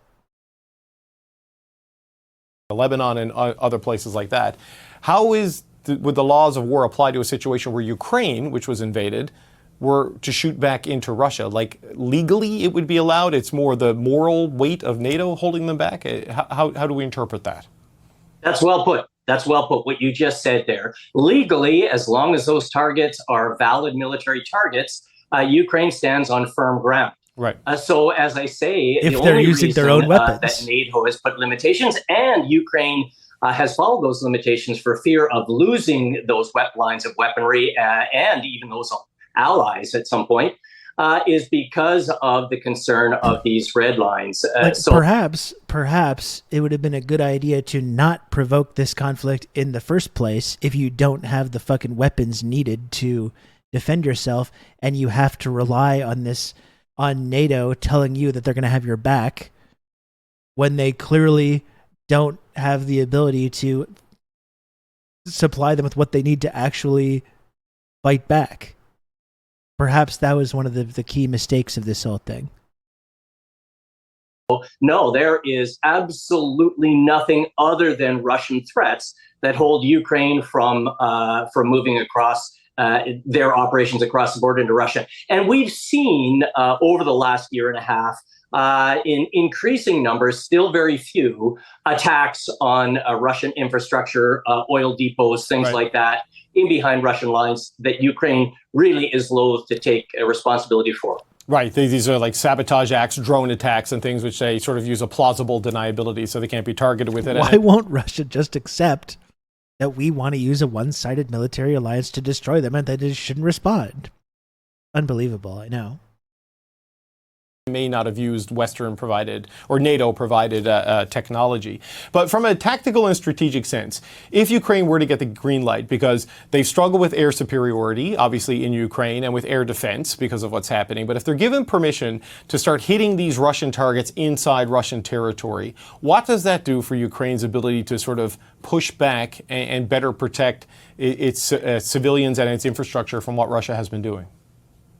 It's very important. To your point you made a couple of minutes ago, when you can only play up to, for instance, in a metaphor, center ice, you're playing defense all the time. You can push the other team back to center ice, but you're not going to score any goals. As soon as you're bringing that weaponry to bear on valid military targets, either a little ways or very deep into Russian territory, it changes that calculus in a big way. And Russian leaders now know that the war is being seen and felt by Russian civilians in their own on their own territory. So it brings a whole new calculus to the Russian side, and probably eases pressure that the Ukrainian soldiers are feeling in around Kharkiv and the Donetsk region. So Canada, which, there's some howitzers and the promise to buy a NASAM, which would be able to fire in the Russian territory should it ever be delivered because of the procurement and supply chain challenges there. It says go ahead. France was very explicit today, President Macron was, on a state visit to Germany. Germany, not quite as boisterous as France, but moving in that direction. The U.S., though, is the linchpin in this, and there's been reporting in the New York Times and in other places that they are reconsidering their policy of telling President Zelensky not to do this, and it's maybe Secretary of State Antony Blinken and his department that is trying to drive this change. Where do you think this goes? There's a series of NATO meetings leading up to the Washington, D.C. Leader Summit in July, which is a long time in that conflict.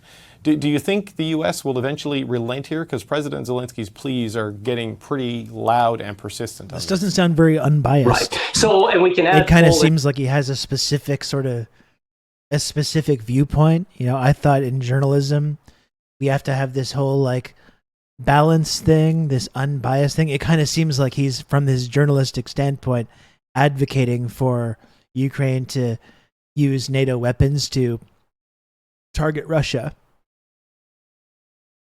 It doesn't seem like he's very balanced about this issue.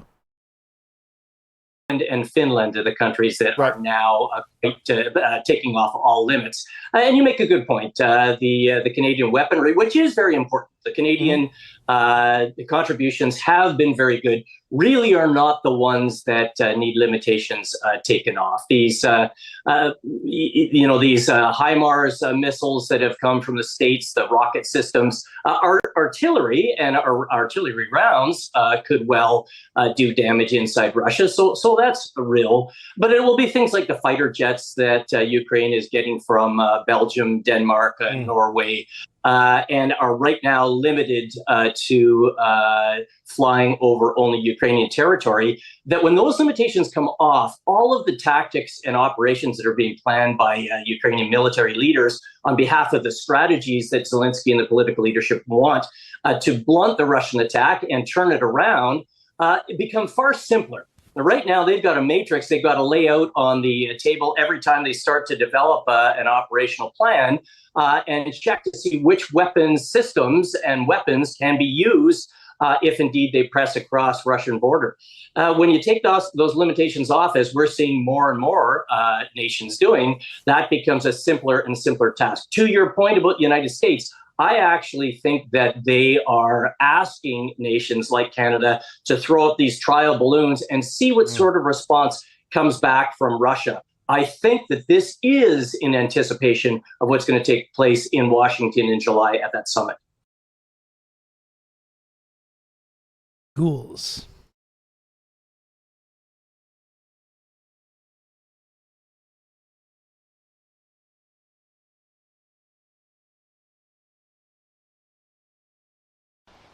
Ghouls, ghouls, ghouls, ghouls, ghouls, ghouls.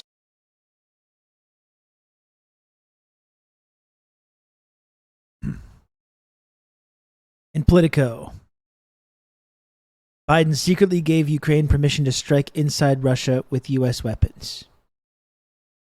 The Biden administration has quietly given Ukraine permission to strike inside Russia, solely near the area of Kharkiv, using U.S.-provided weapons. 3 U.S. officials and 2 other people familiar with the move said Thursday, a major reversal that will help Ukraine to better defend its second-largest city. Once again, none of this is going to help Ukraine at all. All of this is going to lead to Ukraine getting wrecked even more and to have more people killed totally unnecessarily. It's going to have the opposite effect. This is going to lead to more conflict, more escalation, and Ukraine's going to get wrecked even more.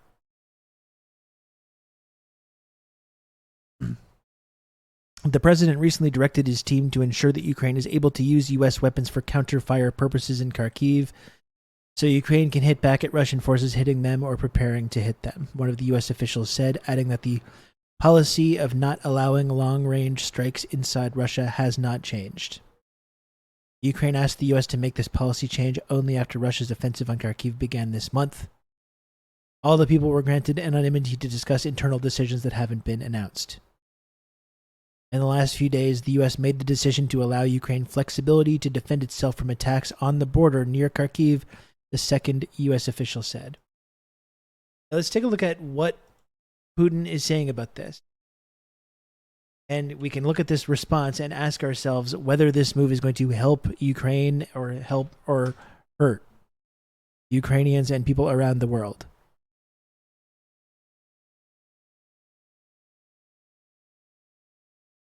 Представители стран НАТО, особенно в Европе, особенно в малых странах, они должны вообще отдавать себе отчет, с чем они играют. Они должны помнить о том, что это, как правило, государство с небольшой территорией и с очень плотным населением. И этот фактор, который они должны иметь в виду, прежде чем говорить о нанесении ударов вглубь российской территории. Это серьезная вещь, и мы, конечно, самым внимательным образом наблюдаем за этим. Ну и вообще эта постоянная эскалация может привести к серьезным последствиям. Если эти серьезные последствия будут наступать в Европе, как поведут себя Соединенные Штаты, имея в виду наш приоритет в сфере стратегических вооружений? Трудно сказать. Они хотят глобального конфликта. Если, там, скажем, зайдут какие-то контингенты европейских стран вместе с поляками под видом освободить какие-то подразделения Украины, стоящие вдоль границы, высвободить их для того, чтобы отправить на поле боя, держать вдоль границ для обеспечения их безопасности, чушь и дурь. Вот и все. А если они там находятся, то они также будут в зоне поражения наших вооруженных сил находиться. Totally low, Dane. Я не думаю, что это хорошее, правильное решение и хороший выход. Это нагнетание и еще один шаг к серьезному конфликту в Европе и глобальному конфликту. Им это нужно? Thanks, Colonel, but it seems good. Мы все равно будем делать так, как мы считаем нужным, вне зависимости от того, кто находится на территории Украины. И вот это они должны знать точно. I mean, this is just it, right? They said for years, here's our red line. Stop pumping weapons into Ukraine. Stop pushing up to these borders. Stop expanding NATO. Do not attempt to expand NATO into Ukraine. And the U.S. and along with Canada just continued to do it anyway. And this is the Ukrainians, unfortunately, now are living through the result of that. I don't know if this is the kind of thing you want to keep pushing, like especially after this whole defense of Ukraine has failed. They've lost territory. They've lost hundreds of thousands of people. Cities have been bombed. Again, people are being thrown into these like front lines with no training to be killed against their will a lot of the time. Western Ukraine, the part that's still like not under any threat of being taken over by Russia, has been totally stripped for parts. You know, resources privatized. But no, let's see what happens if we just keep pushing up. Let's keep pushing and pushing. Maybe this time it's going to work out. Maybe this is going to be the thing that really destabilizes Russia and leads to Putin getting overthrown. Maybe it's finally going to happen. Like, this is delusional at this point to still believe that. You know? Just wait. Don't worry. We have Ukraine. We've got your back. We've got your back. Keep bombing the Donbass. Keep killing Russians. We're going to give you whatever you need. Keep killing Russians. Don't worry. If they do ever do anything, we're going to have your back. We're going to hit them with the biggest sanctions package you can imagine. We're going to destroy the Russian economy with our sanctions. It's going to destabilize them. You're going to be totally safe. We're going to have your back. Well, how has that worked in practice? How has that worked in practice? It has been an unmitigated disaster. And Russia's economy is doing better than ever. Great job, guys. You did it. I hope it was worth it to everyone that had to be killed to completely fail like this.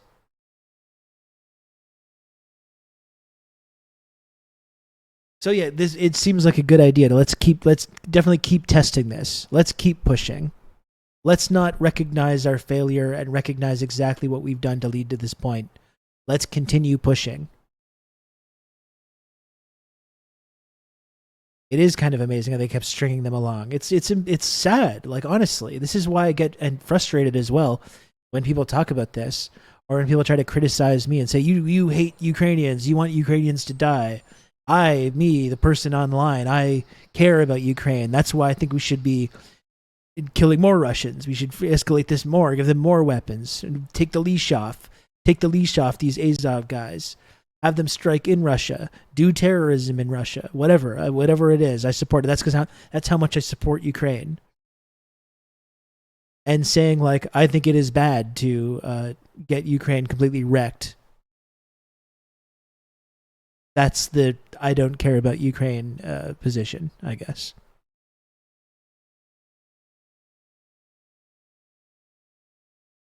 The people who care about Ukraine sure seem hell-bent on making sure it stops existing.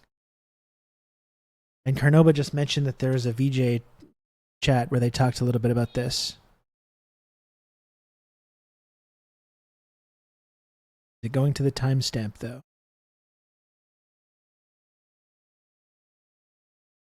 Carnova, I don't have a timestamp. It didn't seem to work.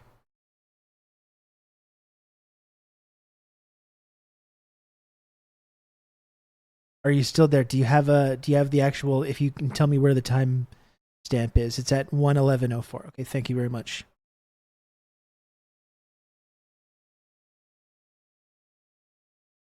You know, they had prisoners running them, so they actually controlled the whole Holocaust. They fought conflict that, well, it's either escalating. That being said, we're going to move on here to another tragic conflict that, well, it's either escalating or coming to a close. I don't know. You never know. There's different reporting every day, and that's the war in Ukraine. There's some interesting new peace initiatives coming out and also some interesting new war initiatives. And we are very honored to be joined here as we sort through all of this by Vijay Prashad, who, amongst many other superlatives, is the executive director of the Tricontinental Institute. Vijay, as always, thanks so much for being with us here. Oh, you're muted. You're muted. Oh. Leftist audio. I seem to do this a lot, but it was a pleasure. It's a pleasure to be with you, but also you can count on me. You're going to have good old Rob to talk you through all this. Thank you, Anon, for gifting a sub to our friend Carnoba. Thank you for that. And if anyone else does want to, please subscribe to this program. 30 subs to go to get to the goal. I'm trying to make the little number go up every single day. If you can, please subscribe to the program. I would appreciate it a lot. And also make sure you subscribe to Breakthrough News and the People's Dispatch as well. But also this show that you're watching right now. The guy that was talking about gooning with us. That's right. Also to follow John and that report on on the three situation in former Gaza, guests of the very show. It's true. important report. So thanks for putting me right after him. Yeah, well, listen, it's like a baseball lineup. We put our heavy hitters here towards the end so we can make sure to have our viewers be very rewarded. Vijay, there's an interesting sort of dichotomy here. I mean, on the one hand, you have this interesting new peace initiative from China and Brazil, sort of counterposed to this Swiss peace initiative. So, that looks like perhaps hopeful. But on the other hand, you have this discourse that's growing in America and Europe to try to allow the use of more weapons to strike deeper into Russia, which at least allegedly the U.S. had been preventing. So, I mean, does it feel like we're perhaps on the precipice of something new in terms of the peace process with other forces getting involved, and that's why there's this desperate struggle to escalate the war right here at this moment that Ukraine seems to be losing pretty badly? Well, I think here a timeline is useful.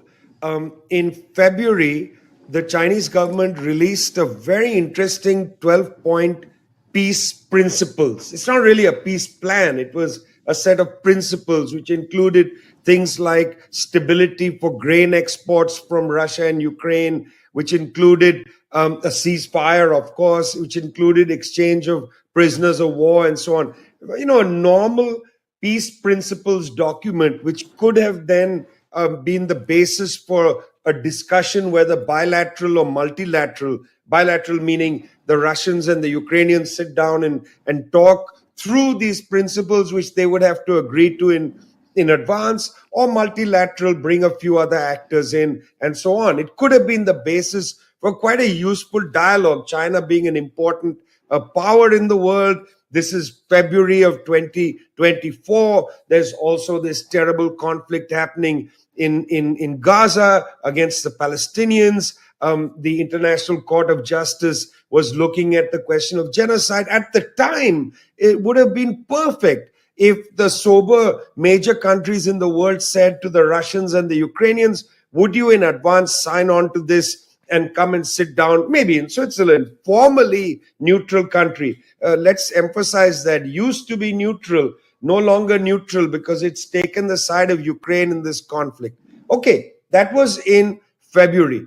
Now, the Russian forces, as the spring entered, that region, Russian forces started to make gains toward the west of Donetsk, expanding the line towards the various industrial cities, which have actually a majority Ukrainian population. Of them, Krasnovik is one of the most important and largest ones.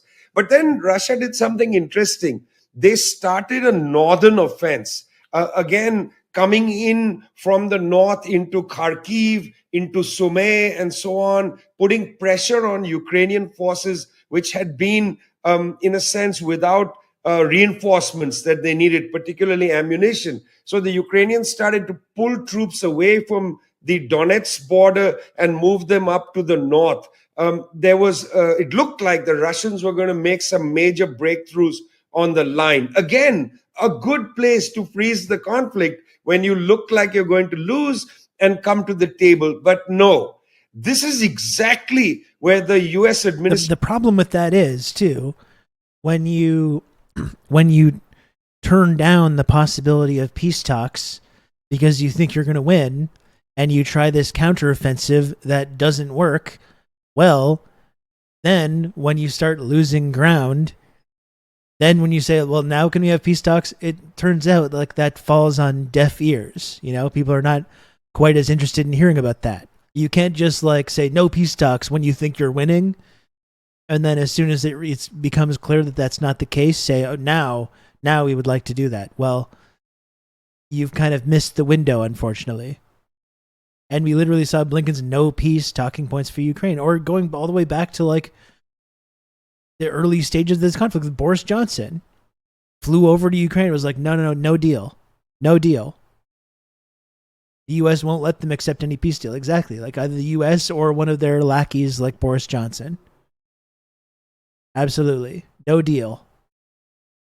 And you have all these keyboard warriors in America. No deal. No deal with the Russians, who have no connection whatsoever to any of this.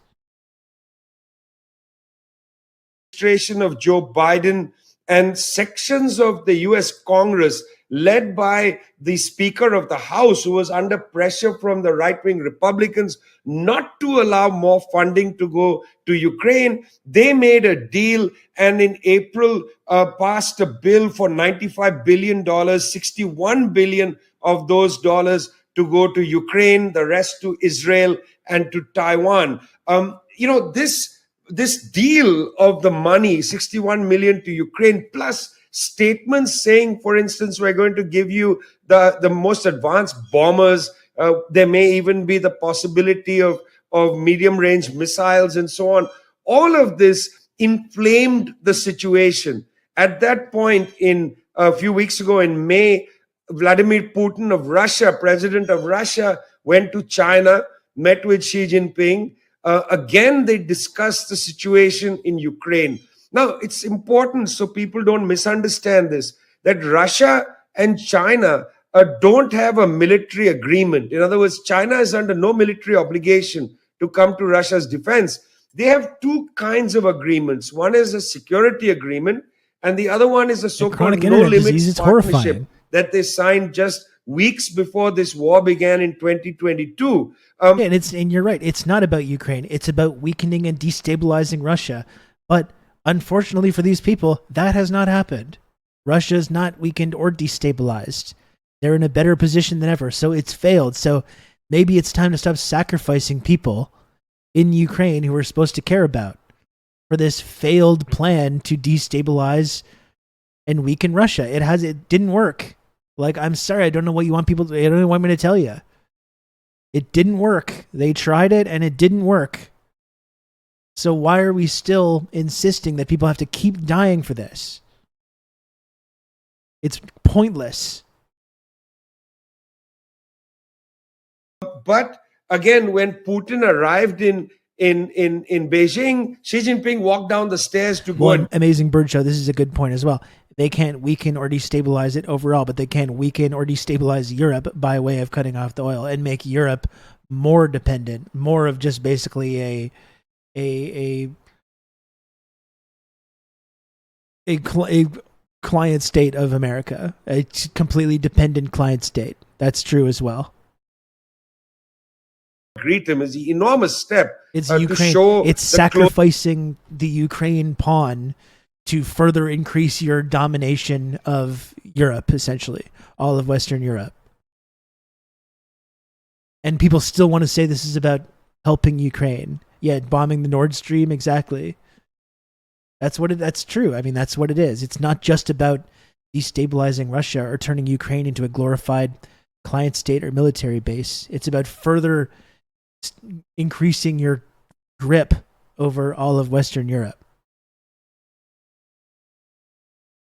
Closeness between Russia and China, trade between these two countries has gone up to about 240 billion annually, and most of that trade is conducted in renminbi, not in dollars. They are beginning, in a sense, to de-dollarize their bilateral trade. This is important. So the Chinese are eager to have a deal in this war. They think this war has gone long enough, must be shut down before it intensifies both at the Ukrainian front and at the Taiwan front. They are concerned that this will inflame at both ends.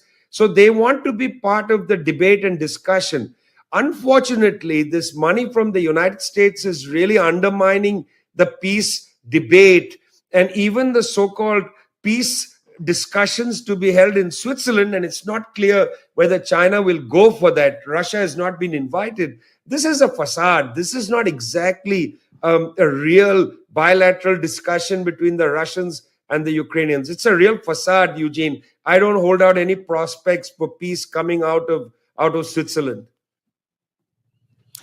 And, speaking of holding prospects for peace coming out, it's just, how are you going to hold peace talks and not include one of the warring parties, Russia? And, Vijay, this reminds me of what they used to do during Syria, where they would hold these talks in Geneva and oftentimes wouldn't even bother inviting anybody from the Syrian government, which was one of the parties involved in the war they were claiming to try to negotiate. That's a good point. Usually you want to include those people in the peace talks. To negotiate in that way. But then the question becomes, as we enter an era where we see the U.S. increasingly, and what it represents, increasingly isolated, and a lot of the world just like not taking it so seriously, particularly when it comes to peacemaking.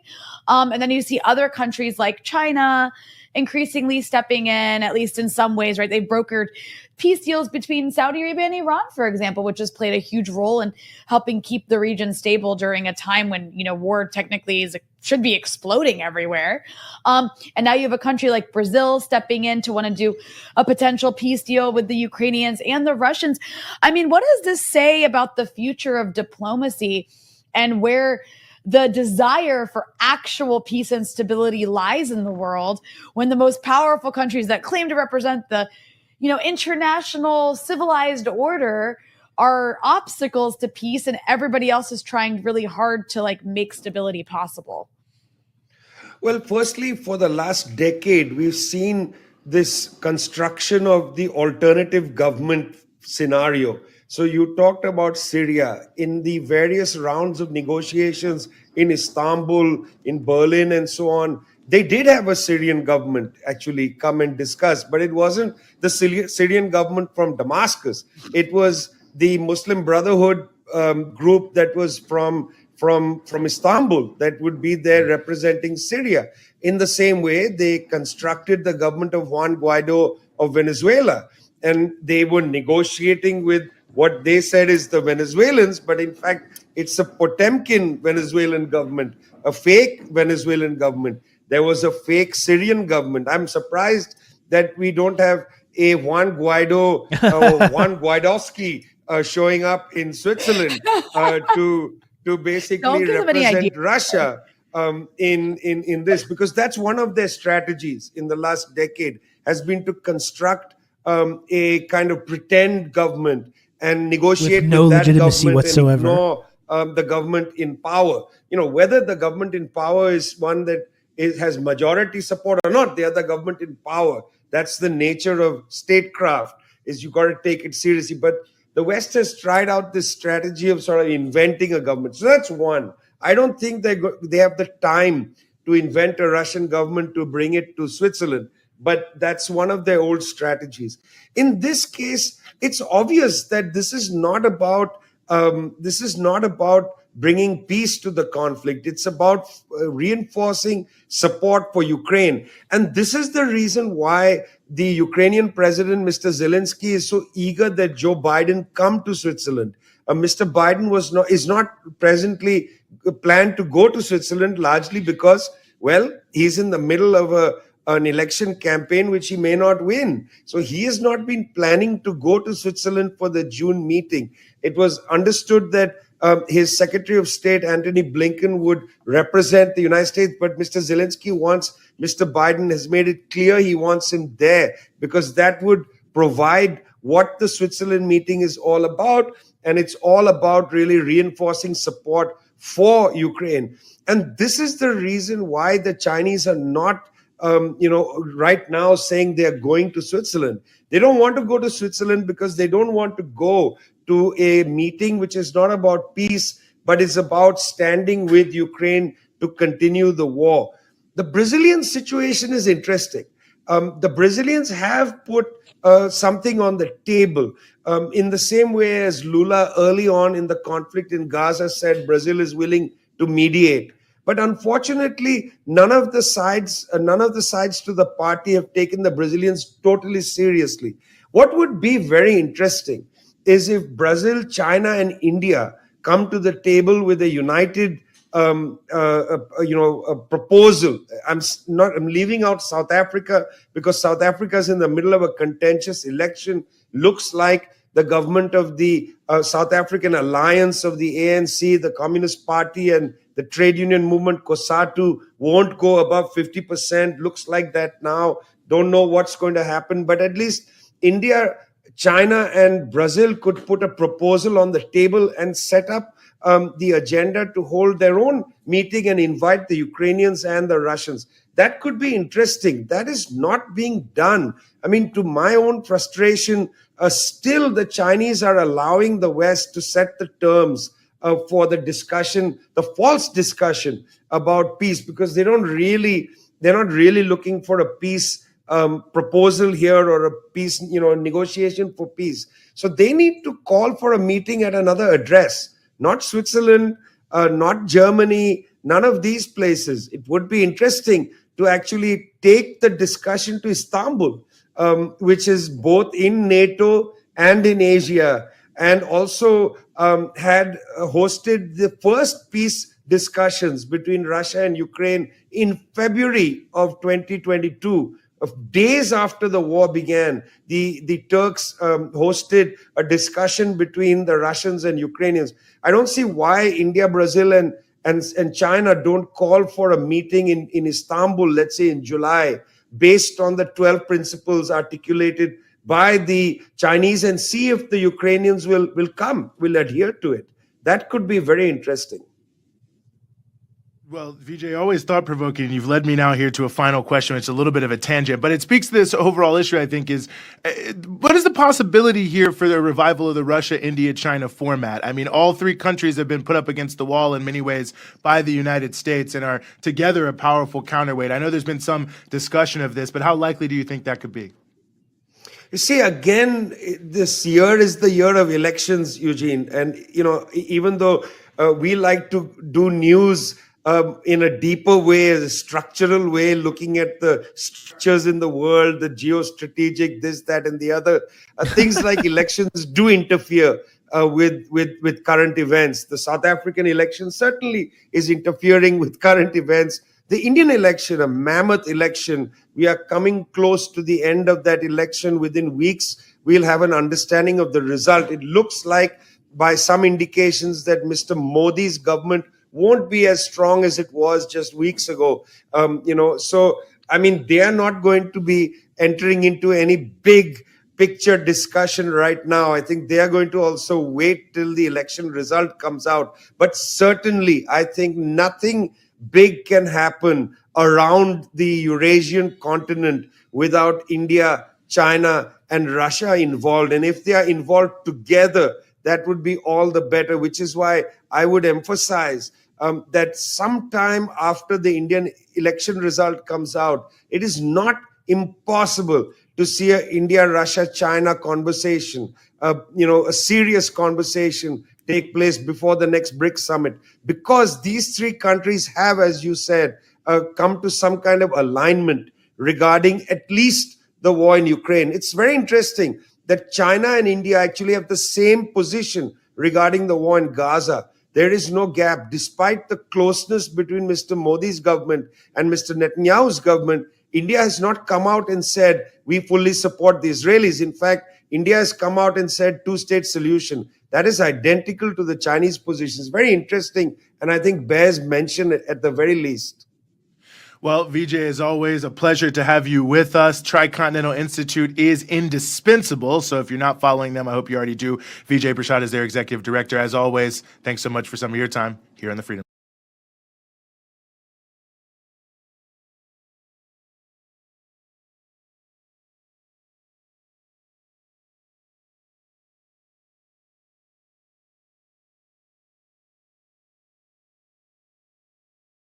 Oh, excuse me.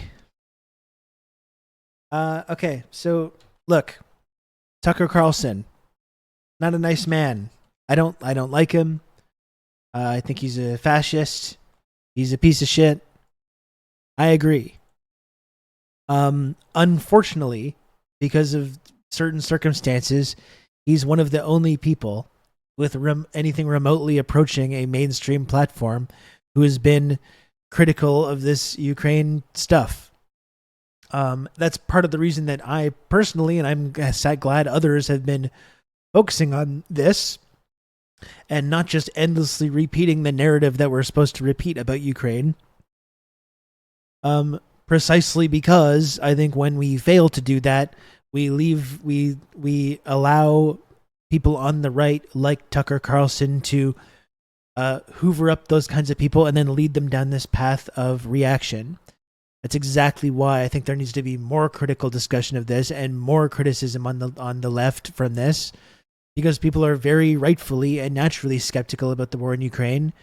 And when it's only Tucker Carlson that's giving them the answers on that and actually investigating this, that just helps people like Tucker Carlson. That's one of the exact reasons why I think it's important to talk about this. But I think worth checking out this interview with Jeffrey Sachs, who's a very mainstream political figure who has become the most, like, I don't even want to call him a radical, because it's like he's just saying things that make sense, but he's one of the only people with like establishment connections in the US who is saying this kind of stuff again.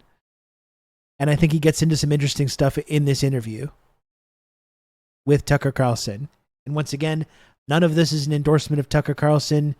Do not like him, do not respect him, do not support him. My point is, though, that like when it's only Tucker Carlson having these conversations, that helps Tucker Carlson, because people are right to be skeptical about Ukraine. They're right to criticize America's role in Ukraine. And it's unfortunate that Tucker's one of the only people with a mainstream platform that's talking about this. To the Russian border. Bush pushed. This is a U.S. alliance fundamentally, and they made the commitment Ukraine will become a member of NATO. The dodge was, okay, we won't give them exactly the roadmap right now, but Ukraine will become a member of NATO. Because in those days, the U.S. and Russia met in a NATO partnership, even then, Putin was there the next day in Bucharest saying, don't do this. This is completely reckless. Essentially, this is our fundamental red line. Do not do this. The U.S. can't hear any of this. This is our biggest problem of all, because the neocons who have run the show for 30 years believe the U.S. can do whatever it wants. This is the most fundamental point to understand about U.S. foreign policy. They're wrong. They keep screwing up. They keep getting us into trillion-dollar-plus wars. They keep killing a lot of people. But their basic belief is the U.S. is the only superpower. It's the unipolar power, and we can do what we want. So they could not hear Putin. Even that moment, they couldn't hear the rest of the Europeans. And by the way, they said Georgia would become part of NATO. Again, the only way to understand that is in this long-standing Palmerston-Brzezinski theory. This isn't just haphazard. Oh, why don't we take Georgia? This is a plan. Okay, the Russians understand every single step of this. So another thing goes awry. What goes awry? The Ukrainians don't want NATO enlargement. The Ukrainians don't want it. They're against it. The public opinion said, no, this is very dangerous. Neutrality, it's safer. We're in between East and West. We don't want this. So they elect Viktor Yanukovych, a president that says, we'll just be neutral. And that's absolutely the U.S.'s, oh, what the hell is this? Ukraine? They don't have any choice either. So Yanukovych becomes the enemy of the neocons, obviously. So they start working, of course, the way that the U.S. does. We got to get rid of this guy. I hate Tucker's listening face. God, it's obnoxious. You must practice it in the mirror. It's so fucking annoying. Maybe we'll elect his opponent afterwards. Maybe we'll catch him in a crisis and so forth. And indeed, at the end of 2013, the U.S. You can count on me. You're going to have good old Rob to talk you through all this. TRRS enlargement. NATO. Shrinkage. Matt, thank you for 33 months of Tier 1. I really appreciate the support. Thank you, sir. When you have time, please show us your listening face. You've seen my listening face often. I often do interviews. You know? I try to look in like I'm paying attention. Tucker just looks like he doesn't understand what's happening. Yeah, he just looks confused.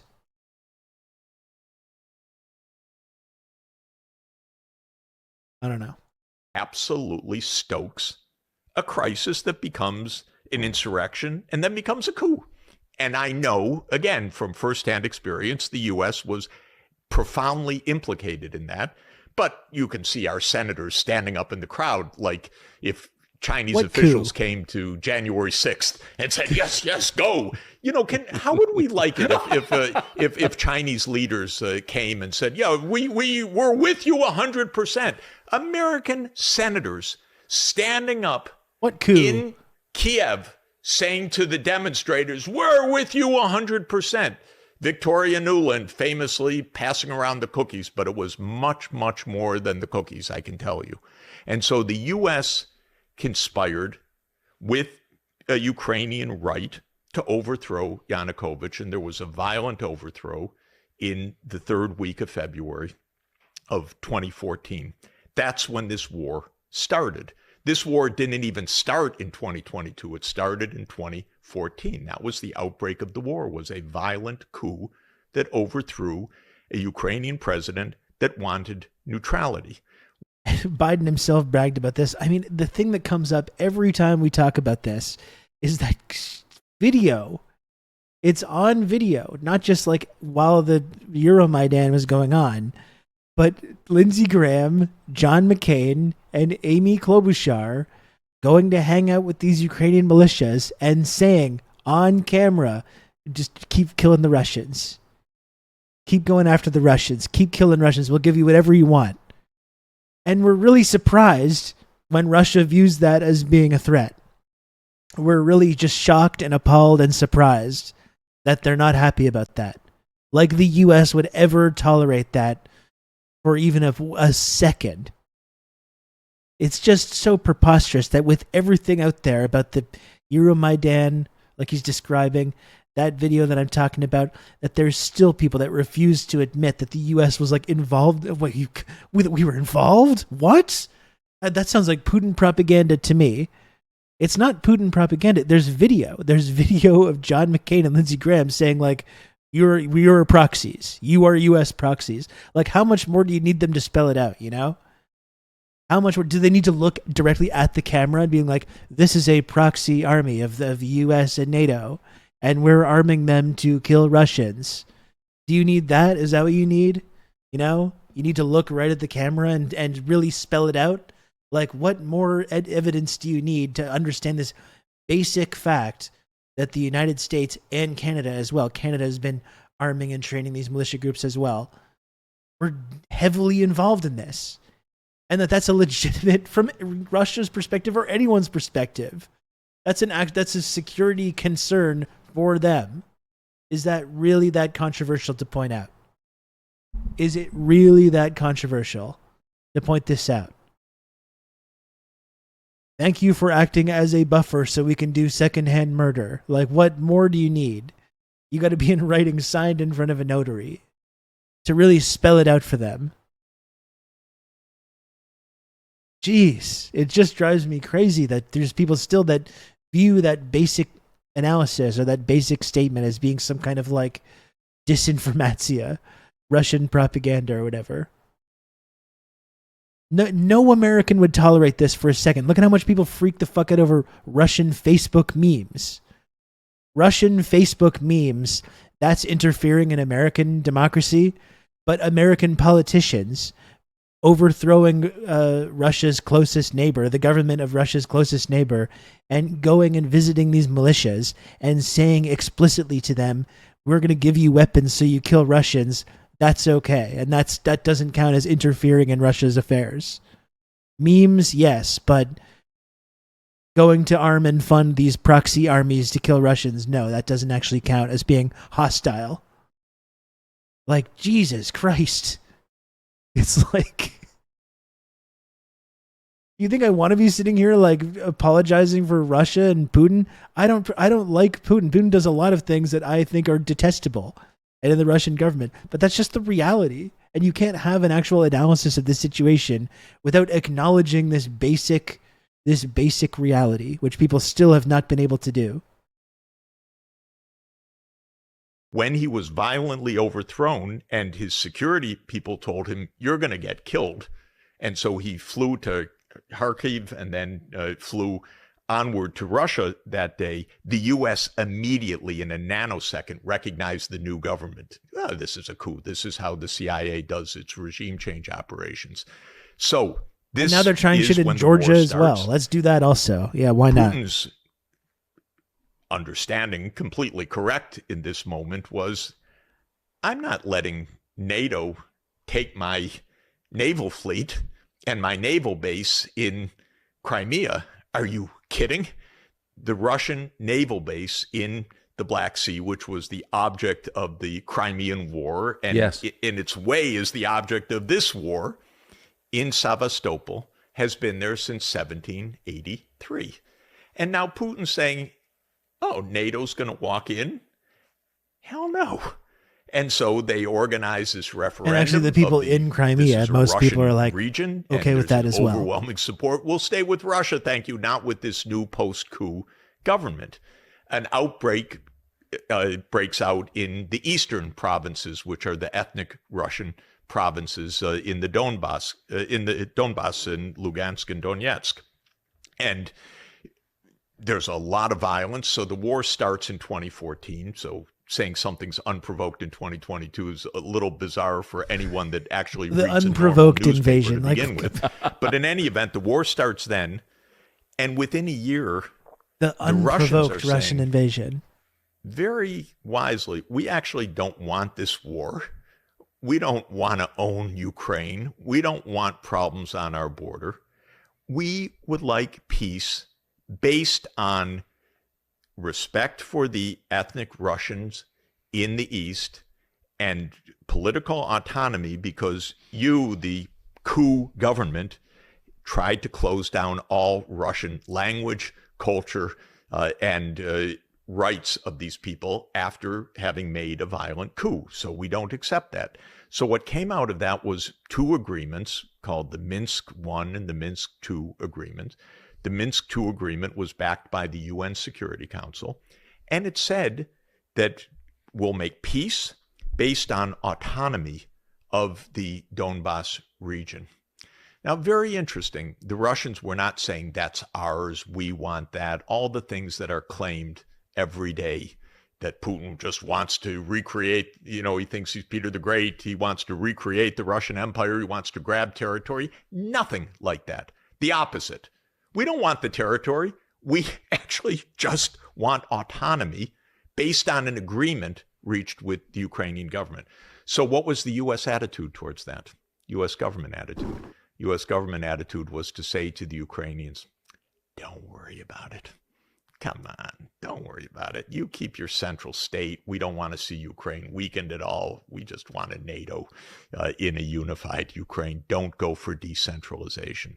We tell them to blow off the very treaty that they've signed.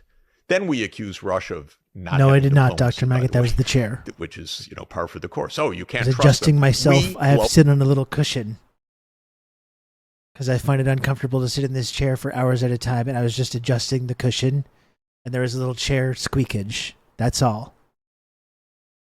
blow off every single agreement. We blow off not moving 1 inch eastward. We blow off the anti-ballistic missile treaty. We have so many NATO-led wars of choice in between. I didn't even mention in Syria, CIA attempt to overthrow Assad, in Libya, and so forth. And we blow off the Minsk agreements. And actually, Angela Merkel explained in a rather shockingly frank interview that she gave last year, when asked why Germany didn't help to enforce the Minsk agreement, because was all Germany just and buying France time. were the guarantors of the Minsk agreement under something called the Normandy process. She said, well, we just thought this was to give some time to the Ukrainians to build up their strength. In other words, they were guarantors of something in a phony way, and the U.S. was absolutely lying about this. And I know senior Ukrainians who were in government and who were around the government who said to me, Jeff, we're not going to do that. Anyway, that was at gunpoint. We don't have to agree with that. So all that diplomacy was blown off. The war continued. The U.S. pumped in arms, built up armaments, was building up what would be the biggest army of Europe, actually, a huge army that Russia was watching. What are you doing? You know, you're not honoring Minsk. You're building up this huge Ukrainian army. Paid for by NATO. Paid for by the United States, basically, yes. And Canada. And in 2021, Putin met with Biden. Canada was like, we're helping. And then after the meeting, he put on the table a draft Russia-U.S. security agreement. He put it on the table on December 15th, 2021. It's worth reading. Very plausible document. I don't agree with some of it. It's a negotiable document, something you would negotiate. I thought the core of it was stop the NATO enlargement. And I called the White House myself at that point and said, But we didn't expand into Ukraine. NATO said Ukraine wasn't going to be part of NATO, even though they kept that kind of quiet. But we didn't expand into Ukraine. We were barely even doing anything. We're barely even touching you. Yeah, you're in the backseat with your sister. Look, I'm not expanding NATO. I'm not expanding. I'm expanding right up to here. I'm expanding right up to here. I'm not touching you. I'm not touching you. I'm not touching you. I only expanded up to here. And that's supposed to be like, oh, we didn't even do, what did we do? We didn't do anything.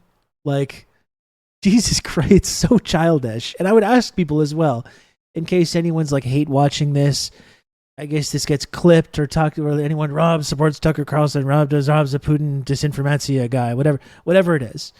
Like, well, I would ask people, what is wrong about this? You don't have to like Tucker Carlson. I don't like Tucker Carlson either. You don't have to like Putin. You don't have to like any of this stuff. What is actually wrong about it? What is being discussed here?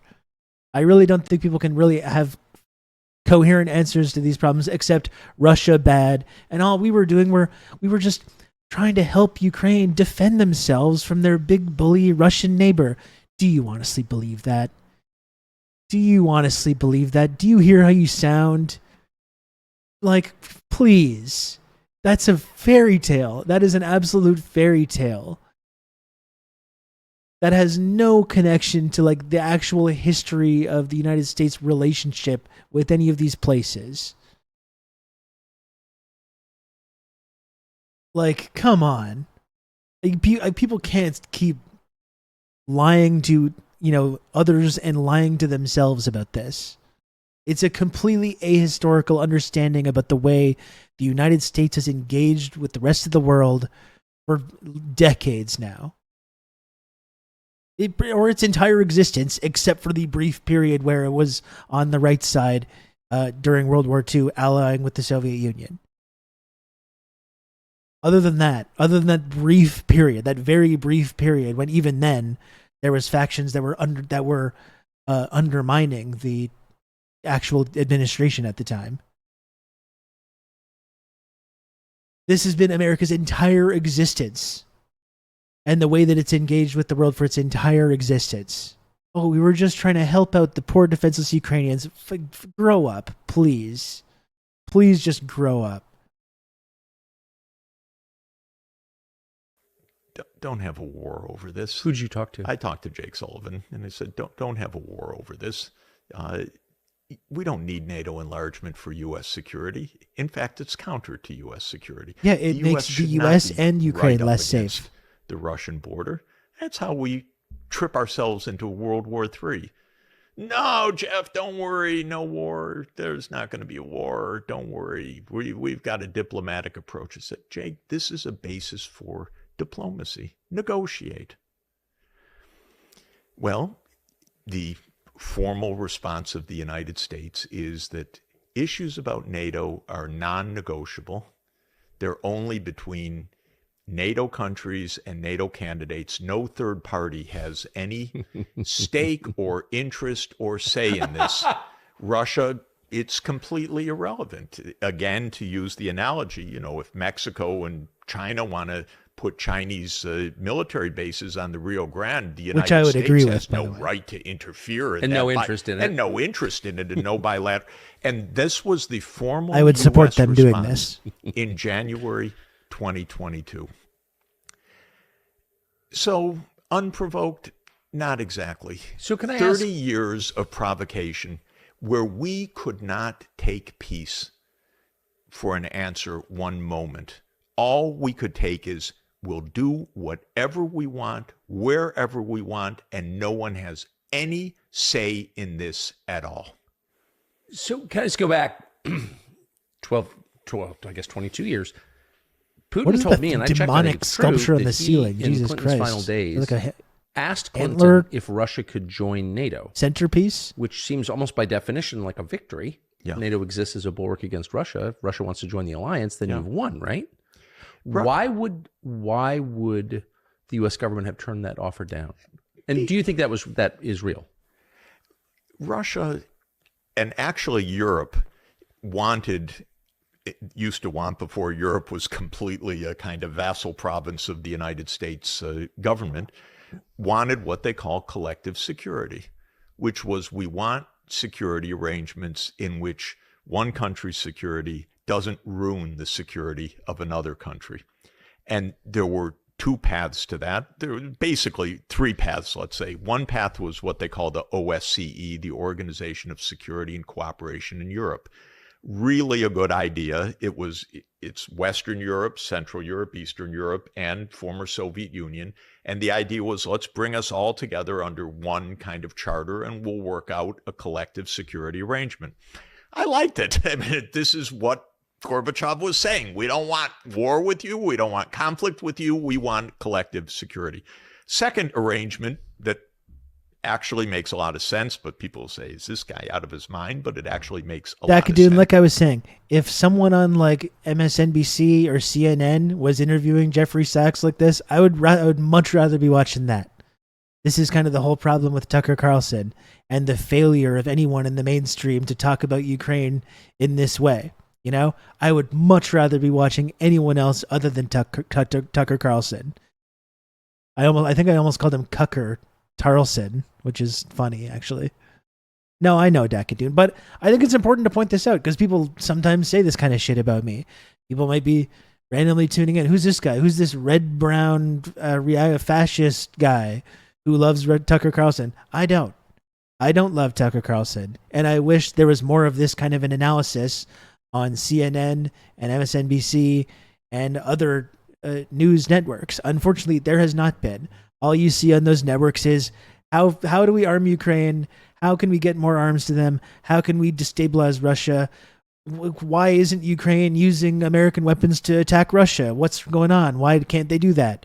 That's the conversation about Ukraine that we see on these networks. I would love for any one of these networks to bring on Jeffrey Sachs to have this conversation. Unfortunately, that's not happening, so we're stuck with this.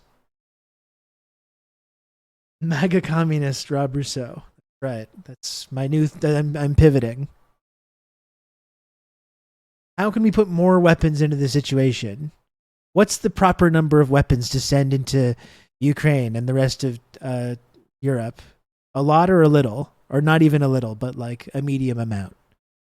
That's the discussion we get about this. Believe me, I would love for this conversation to be happening anywhere else other than the fucking Tucker Carlson show. This is what we're left with, though. Just the right amount. It's the Goldilocks question. How can we make this worse, exactly? Starting MAGA communist Canada. I mean, there already are some of those people. There's like the Canadian infrared people who like loved the trucker convoy. But no, I'm not going to be doing that. Gorbachev disbanded the Warsaw Pact. We should have disbanded NATO. Said NATO was there to defend against a Soviet invasion. There's not going to be any Soviet invasion. In fact, after December 1991, there's not even a Soviet Union. We don't need NATO. Why is there NATO? NATO was established to defend against the Soviet Union. Right. So why did it continue after Gorbachev and Yeltsin. The neocons, thankfully, thank you, read the document, it's all explicit. This is our way of keeping our hegemony in Europe.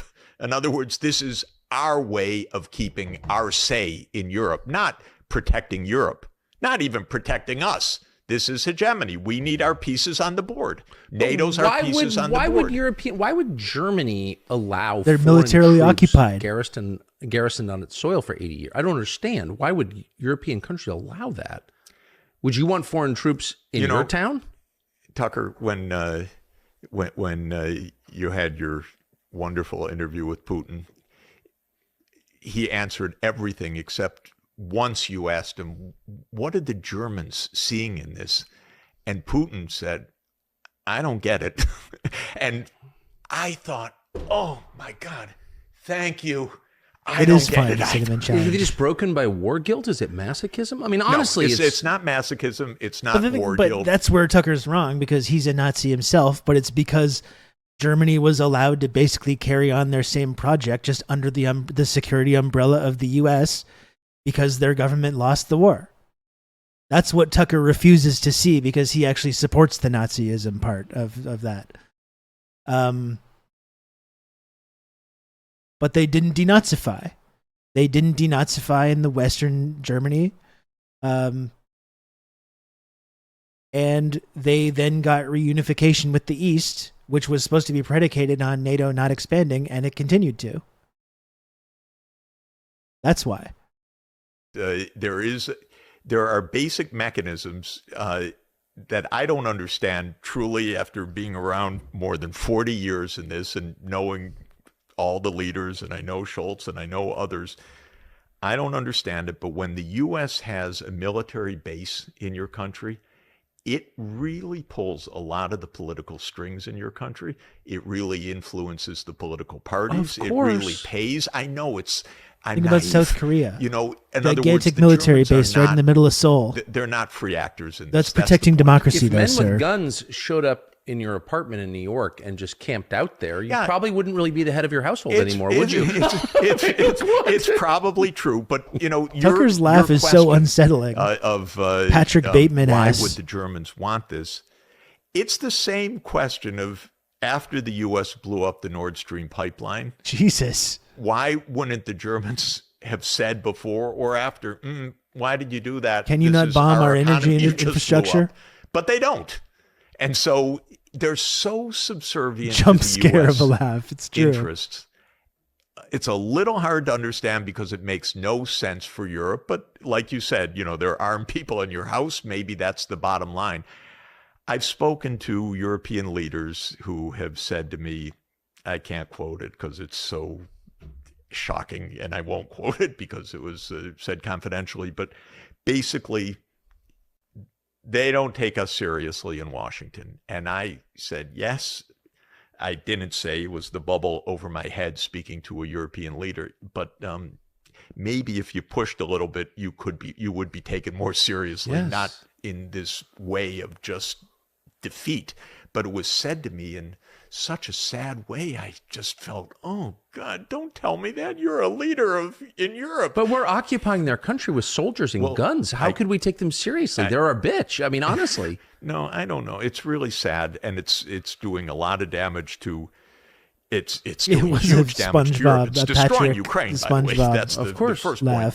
It's destroying Ukraine. It's doing a lot of damage to Europe. It's wasting a hell of a lot of lives and money in the United States, which the neocons don't count. And almost nobody stands up and talks about it. And your first question, the stuff Zach says about COVID and have a US story about US it. It's the story's involvement in that is wild it's shit too. complete nonsense. It's for people who don't want or don't remember. Sachs is a bit of a wild man, honestly. Anything before February 24th, 2022. But there's a whole long history to this that's absolutely kind of absurd and tragic. I mean, it's absurd. It's utterly tragic. 500,000 Ukrainians dead for nothing. Do you think that's the number? I think that's probably the number, yeah. That's the best number that I know. I mean, we talked about this last night at dinner, but one of the most shocking things, just as someone who lived in Washington, to me, is if you ask any of the senators, as I have, who voted to keep this war going with U.S. tax dollars, how many of your beloved Ukrainians have been killed? They have no idea, and they have no interest in knowing. And they don't care at all. And sometimes they say they don't care. Mitt Romney said, it's greatest bargain, no American lives. Yeah. Dick Blumenthal said the same thing, basically. This is a great bargain, no American lives. But isn't that evil? I mean, at some point, it's certainly hypocritical. They're telling us we're doing this for Ukraine, for our friends in Ukraine. It's not for Ukraine. The standard bearers of democracy. But also, It's don't you have an for obligation America. to kind of care about the people you kill? I think so. You think so. I think Americans think so. I don't think that the security apparatus thinks so, because the security state, you got to be tough to play that game of risk. You got to know, is there going to be some collateral losses? Millions of people have died in American wars of choice. But if you're a big boy, you can't let that deter you. So I think it's pretty deeply ingrained that a few 100,000 lives here and there, come on, we're talking about who runs the world after all. Hold on, let me see if I can do something kind of silly. One sec.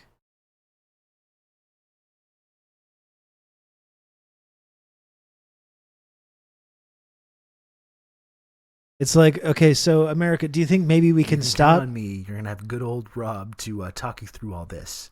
Do you think maybe we can stop throwing Ukrainians into the meat grinder? Like maybe you claim to care about Ukrainians. Is 500,000 Ukrainians killed now enough? Can we stop this now? You're up 2-0. What's the story? Are you not happy, or you're only half happy, or? Still to be happy about. You're up 2-0. Job's not finished.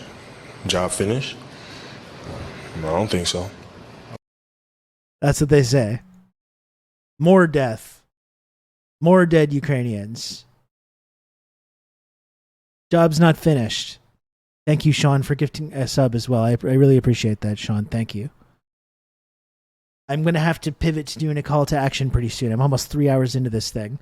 This interview is really interesting, though, honestly. It is really interesting. It's really, really dark. I think it's extraordinarily reckless. Just to circle back, but also, look, if the pretext for all of this is some sort of moral authority, we're for democracy, they're for authoritarianism. This has nothing to do with morality. This has nothing to do with morality. It has nothing to do with Western values. It has nothing to do with American values. It doesn't even have to do with American interests from what I can see, although it says that they say it's great that for the American defense interests corporations. are at stake. Well, we've spent maybe $7 trillion Great on for the these, weapons reckless contractors. perpetual wars since 2001. You can Is count that on really? me. You're gonna have good old Rob to talk you That's through that all this. fundamental thing. How does this even help us? How does this help Americans? You say America's doing all this stuff because for American interests. This is not helping America. It's making everybody less safe. We're spending all this money on stuff that we could have been spending on other things. It's just the weapons manufacturers. That's all. It all funnels back to that. You're gonna have good old Rob. That's what it to all talk comes you down through all to. this. It's not about the American people. It's about the defense contractors, the security state, and keeping the money printing machine going. That's all. That's all it's ever about. Anon, thank you for 2 gifted subs, and thank you, Perfect Speller, for the gifted sub as well. Yeah, I this is my point, Cinnamon Challenge. I hate it too. I hate having to tune into Tucker Carlson to hear this kind of talk.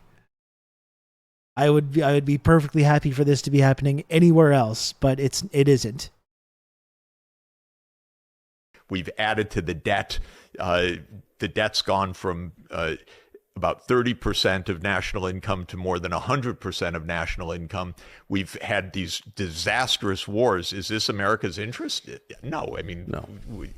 Maybe we could have actually rebuilt a bridge or a road along the way, or no, it destroyed our country. Even had a mile of fast rail in our country or something. But no, we had to spend trillions and trillions on wars. So to my mind, it's they're not all putting 2 and 2 together completely there. perverse. Neither of them are. But what I find big amazing mystery. is that once in a while, you have to look, but once in a while, you'll actually find the truth expressed in such a vulgar way. No, they don't count the Ukrainian lives. They literally say no American lives. We're not even so sure about that, by the way, but Yeah, Americans have died. Yeah, it's There not, are not a Americans large there. number, but it's some, but they don't tell us the truth about that either.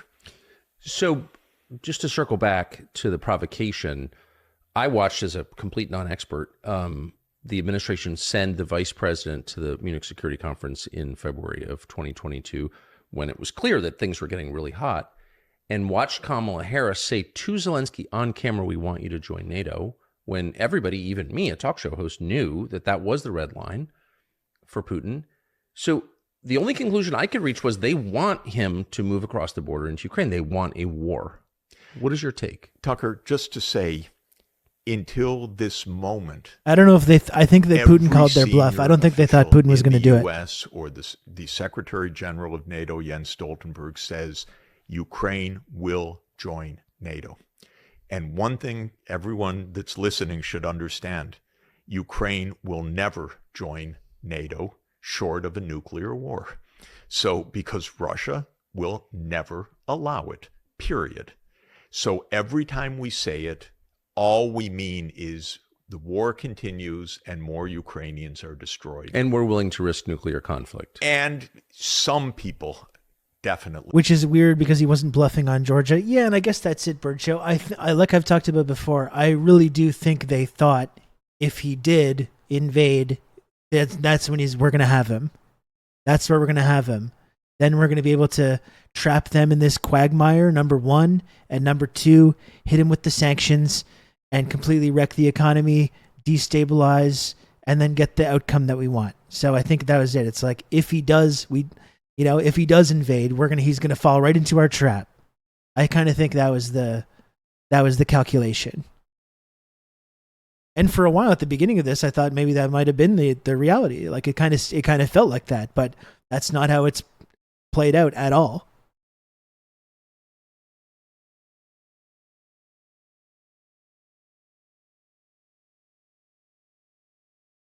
Are because they're idiots.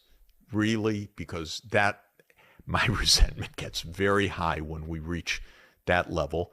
But we hear talk about nuclear war these days. We hear we're not going to be blackmailed by this nuclear threat and so forth. Well, God damn it, you better be worried. We're talking about a counterpart that has 6,000 nuclear warheads.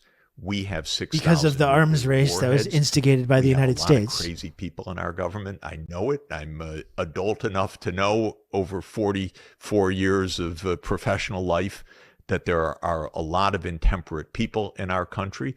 We have a lot of allies that say, "Oh, we can do this." We have a president of Latvia tweeting or Xing or whatever the verb is these days, Russia delenda est. In other words, Russia must be destroyed, playing off of the old Cato the Elder, Carthago delenda est, Carthage. We walked around with a big swinging stick for decades, and we all act shocked when America's political enemies take notes. Yeah. And Dr. Maggot says, turns out the economy under oligarchies do well under war. And that's kind of an interesting angle to this, is that it's kind of seems like in a couple of cases that Putin has actually taken this opportunity to get some of these oligarchs more under the thumb of the Russian state than they were previously, which is kind of an interesting aspect to it as well. Must be destroyed. Honestly, a president of a Baltic state tweeting that Russia must be destroyed. This is or like the Polish member of European Parliament that after the pipeline was blown up was like, "Thanks, America." Are we out of our and minds? Applebaum's husband. And all through this, Biden hasn't called Putin one time. And I speak to very senior Russian officials. You speak to the most senior Russian official. They say, we want to negotiate. Of course, we'll talk. Zelensky, quote unquote, made it. Yes, illegal. Ayatollah Joe. And the Polish States MEP, who after the Nord Stream pipeline had the accident, tweeted like, "Thank you, good job, America. Thank you, America." That's Ann Applebaum's husband. Yes, all of these ghouls. They're all connected. They're all linked with one another. well, we won't do anything that the Ukrainians don't want. This is insane, by the way, as if this is really between Ukraine and Russia. This is about the United States and Russia. This, everybody should understand. This isn't even about Ukraine and Russia. This is about the U.S. being in Ukraine and Russia. So the ones that need to talk are Biden and Putin, period. And I keep saying, if I may say it again just now, I keep saying to Biden, if you want to use my Zoom account, please use it. I'll lend you my phone. You make the call. Start negotiations. I don't like my family being at risk of nuclear war. Why won't they? Because they believed up until now, I think. Now it's just sunk cost fallacy. Now it's just sunk cost fallacy because now it would be admitting that they lost, which of course that's not in the American psyche. That runs contrary to the American mind. They can't admit that they've fucked up. So now we just have to perpetually continue escalating it until all of humanity is threatened, rather than just being like, we messed up. We didn't get this one. It didn't work out this time. It's so insane. Can't quite believe it now. They believed up until now that they would get their way through bluff or superiority of force. Seems to be a trend with U.S. wars. That's why Vietnam went on like 8 years longer than it needed to. They gambled because they were gambling with someone else's lives, someone else's country, and someone else's money, our money, taxpayer money. But they were gambling not with their own stakes, but they were gambling. They're not very clever. They gambled wrong all along. Putin said no. For us, this is existential. For you, it's a game, apparently the game of risk. You need your piece on that board, as if American NATO forces in Ukraine is somehow existential for the United States as opposed to a neutral Ukraine.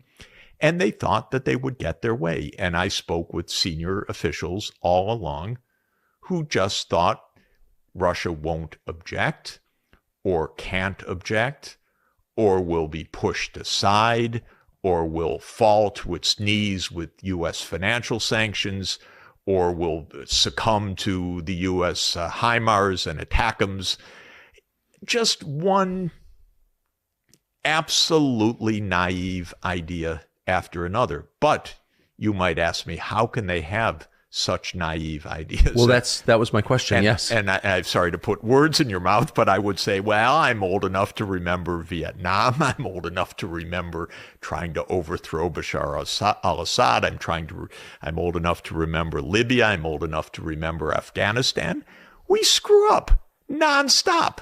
This is not clever, what we're doing. But unless the people, you're just what's so funneling money to you've been weapons an academic contractors. Your whole life. I think you're one of the youngest tenured professors at Harvard, but you've Hasn't also screwed been, up for them. I think, uniquely a diplomat, on and off, mostly on for decades. So you know the people who are making U.S. foreign policy personally well. And the quality of the person engaged in that seems to have declined just dramatically. I think that's true, by the way. I think it's true in general of American politics. Maybe it's an illusion, but when I was a kid in college, I did my summer internships in my senator's office, Senator Phil Hart. He was a man of great integrity, of great intelligence. He was a Democrat, but he had lots of Republican friends and colleagues. There were big people there, and they were serious people. Fulbright and Frank Church and really wonderful, impressive people. Chuck Percy, Lugar, really impressive people who wanted the U.S. to do right, to do good. And I admired them, and it was on both sides of Republican and Democrat. And you feel it's not like that right now. It's really not like that right now. And I don't see it. I don't see wise people on either side. I hate to say that. Yeah. I don't think it's a partisan divide. They all seem crazy. Will this be Tucky Cheese's heel turn or a case of broken clock? Actual good questions distract from his filthy.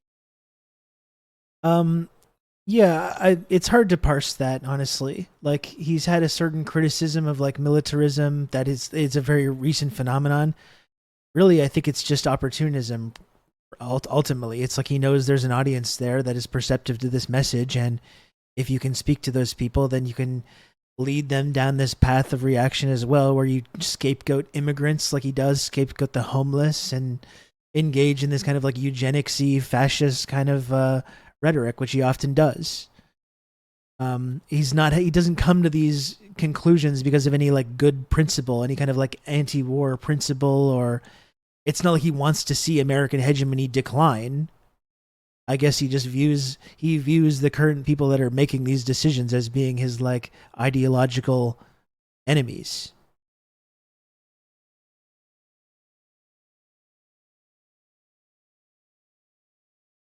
Yeah, it's isolationism. And like, just listen to Carlson talk about China, like this guy, the idea that he's anti-war. I think Tucker Carlson is part of the kind of like faction of American conservatism that believes, correctly actually, that it was a huge mistake to antagonize Russia to the point that they linked back up with China after they had been separated, after the Sino-Soviet split, right? The Sino-Soviet split, that was like the ultimate victory for American imperialism. And now, because of American belligerence, they've pushed these two powers back together. And people like Tucker Carlson correctly recognize that that represents a threat to American interests and American hegemony. And rather than doubling down on trying to continue to antagonize Russia, people like Tucker Carlson want to bring Russia back into the fold so then they can mutually pivot towards China. Unfortunately for these people, that is long gone now, though. That's not going to be happening anymore. So I think that's purely fantasy, but I think that does explain a little bit about Carlson's position here. It's not out of any kind of like principle. It's because people like Tucker Carlson and some others in the American conservative movement want to have an alliance with Russia because they recognize that Russia and China together is a massive threat to American hegemony, and they're correct in that. That would be my answer to why he's the one having these kinds of conversations. And dumb to me. You know, we chatted. Rand Paul's the only one for me that makes sense Mexico. on foreign That's policy how anti-war I am. Right Stop the immigration and the drugs. Damn wars! It's putting us at incredible risk. I'm just wondering because I know there was another part of this interview where he talked about that speech in 18. I'm wondering if it's before. I'm just going to check that out. Holidays, and comes back, whether it's Cheney, whether it's Bush, whatever it is, says, NATO's going to enlarge to Ukraine. And the Europeans are shocked. Yeah, this is before we started the interview. There's a little bit more context here, and I want to get to that, and then we can stop watching this interview. Repeated so many times in many documents, many statements by the NATO Secretary General, by the U.S. Secretary. Yeah, there's more. We don't look back. We're not even supposed to talk about this because this was unprovoked, remember? So in 2002, the U.S. unilaterally pulled out of the anti-ballistic missile treaty. How far back does this go? World economy. We want to be a normal economy. We want to be normal society connected with you, connected with Europe.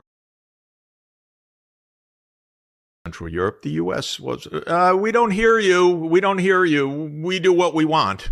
They kept pushing. The reason was very clear, and Zbig was very explicit about it, that this is our way to basically dominate Eurasia. Yeah, I think we just have to go back to the fucking beginning. Do you drink coffee? All the time, nonstop. Me too. Nonstop. 9 or 10 cups a day. Yeah, it's good. I like coffee. And I drink it straight until minutes before bed. I do too. Oh, do you? Yes. Yeah. My and wife. We will never drink as much as Voltaire drank. Yeah. Oh, is that right? Like 40 cups. Yeah. Oh, is that right? Oh, yeah. And it worked. Having a little moment there. Okay, so the one thing that we heard about the movement of Russian troops into eastern Ukraine in February of 2022 was it was unprovoked. Here's a Okay, so selection here's of what we the know rest of about the context. The Russian military has begun a brutal assault on the people of Ukraine without provocation, without justification, without necessity. This is a premeditated attack. Russia's unprovoked and cruel invasion has galvanized countries from around the world. Russia's unprovoked and unjustified Remember attack on Chomsky as well. Ukraine. The reason they keep saying unprovoked, they wouldn't be saying that if it wasn't actually provoked. An unprovoked war of aggression against Ukraine. This unprovoked Russian war of aggression has got to be met with strength. Vladimir Putin decided, unprovoked, to start this war. So, was it unprovoked?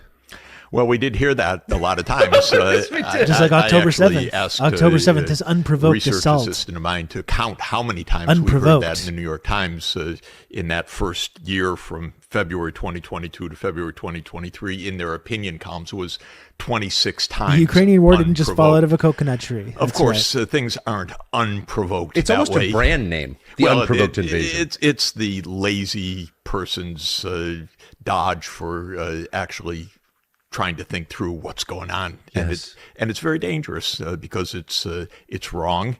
It gets the whole story completely wrong, and it misunderstands the trap that we set for ourselves as the United States to push Ukraine deeper and deeper and deeper into this hopeless mess that they're in right now. So, in what sense was it provoked? Like, what started this? Basically, it started very simply, which is I should have just watched this fucking thing from the beginning. Government, let's not call it the U.S. people. They had nothing to do with this, but the U.S. government said, we're going to put Ukraine on our side, and we're going to go right up to that 2,100-kilometer border with Russia. We're going to put our troops and NATO and maybe missiles, whatever we want, because we are the sole superpower of the world, and we do what we want. And it goes back, actually, a long way. It goes back 170 It is amazing years. that every The war Brits the had U.S. this has ever been in idea was because of first, unprovoked attacks. Surround Very true. Russia in the Black Sea region, and Russia's not a great power anymore. And that was Lord Palmerston's idea in the Crimean War, 1853 to 1856. And the Brits taught us what we know about empire. And they basically taught us the idea, Russia, it needs an outlet. It needs an outlet to the Middle East. It needs an outlet to the Mediterranean. You surround Russia in the Black Sea. You have rendered Russia a second or third-rate country. And Zbig Brzezinski, one of our Very good Flashman novel about the Crimean War. Strategists Flashman at the charge. of the current era, wrote in 1997, let's do this. Let's make sure that we basically surround Russia in the Black Sea region. They got this idea that we'll expand NATO so that every country in the Black Sea around Russia is a NATO country. Right now, back then, Turkey was a NATO country.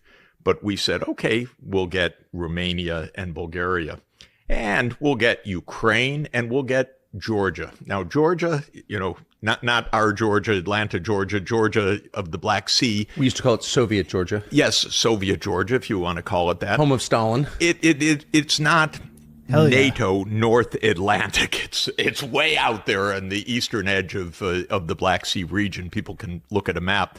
But we said, yeah, we'll make Georgia part of NATO too.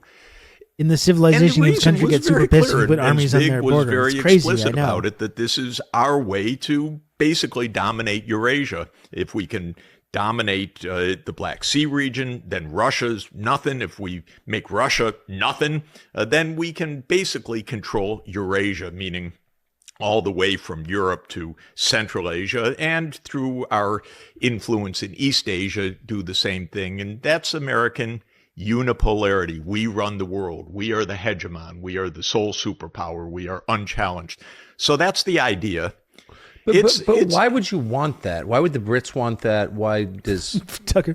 Why would you want to be State the most Department want powerful that? hegemon? It's What mystery. about Russia, which is not actually much of an expansionist power, is so threatening? Like It's not about Russia. It's about the U.S. It's about Britain before that. I think it's a little bit like that old game of Risk. I don't know if you played Yes. that as a kid, but the idea was have your piece on every place in the world. That was the game. And you read the American strategists, whether Beta it's energy from Dick Tucker not Brzezinski, wanting to be the although he's hegemon. very It's true. moderate, or the neocons who have run U.S. foreign policy for the last 30 years. The neocons are very explicit. The U.S. must be the unchallenged superpower in every place in the world, in every region. We must dominate. It's quite a load for us American people. What they say is we are going to be the constabulary duty holder. What fancy word for saying we'll be the world's policeman. They say it explicitly. They say that's lots of wars. We have to be ready for all these wars. To my mind, it's a little crazy. But their idea was after the end of the Soviet Union, well, now we run the world. And to come back to Russia, the idea was, well, Russia's weak. It's down. We're the sole superpower. They're on their back or on their knees, whatever it is. And now we can move NATO where we want, and we can surround them. And the Russians said, please don't do that. Don't bring your troops, your weapons, your missiles right up to our border. It's not a good idea. And the U.S., I was around in those years, involved in The part that I want to watch, he talks Russia about and Putin's speech in Central Europe. 2008, The US which one day, we like I don't said, hear we're gonna have to just, we don't hear you. one day we're gonna have to just watch this whole speech because it seems to be like kind of a skeleton key in understanding a lot of these, Putin himself and a lot of these kind of geopolitical situations that are unfolding right now. The red line speech, that's right. We do what we want. They kept pushing.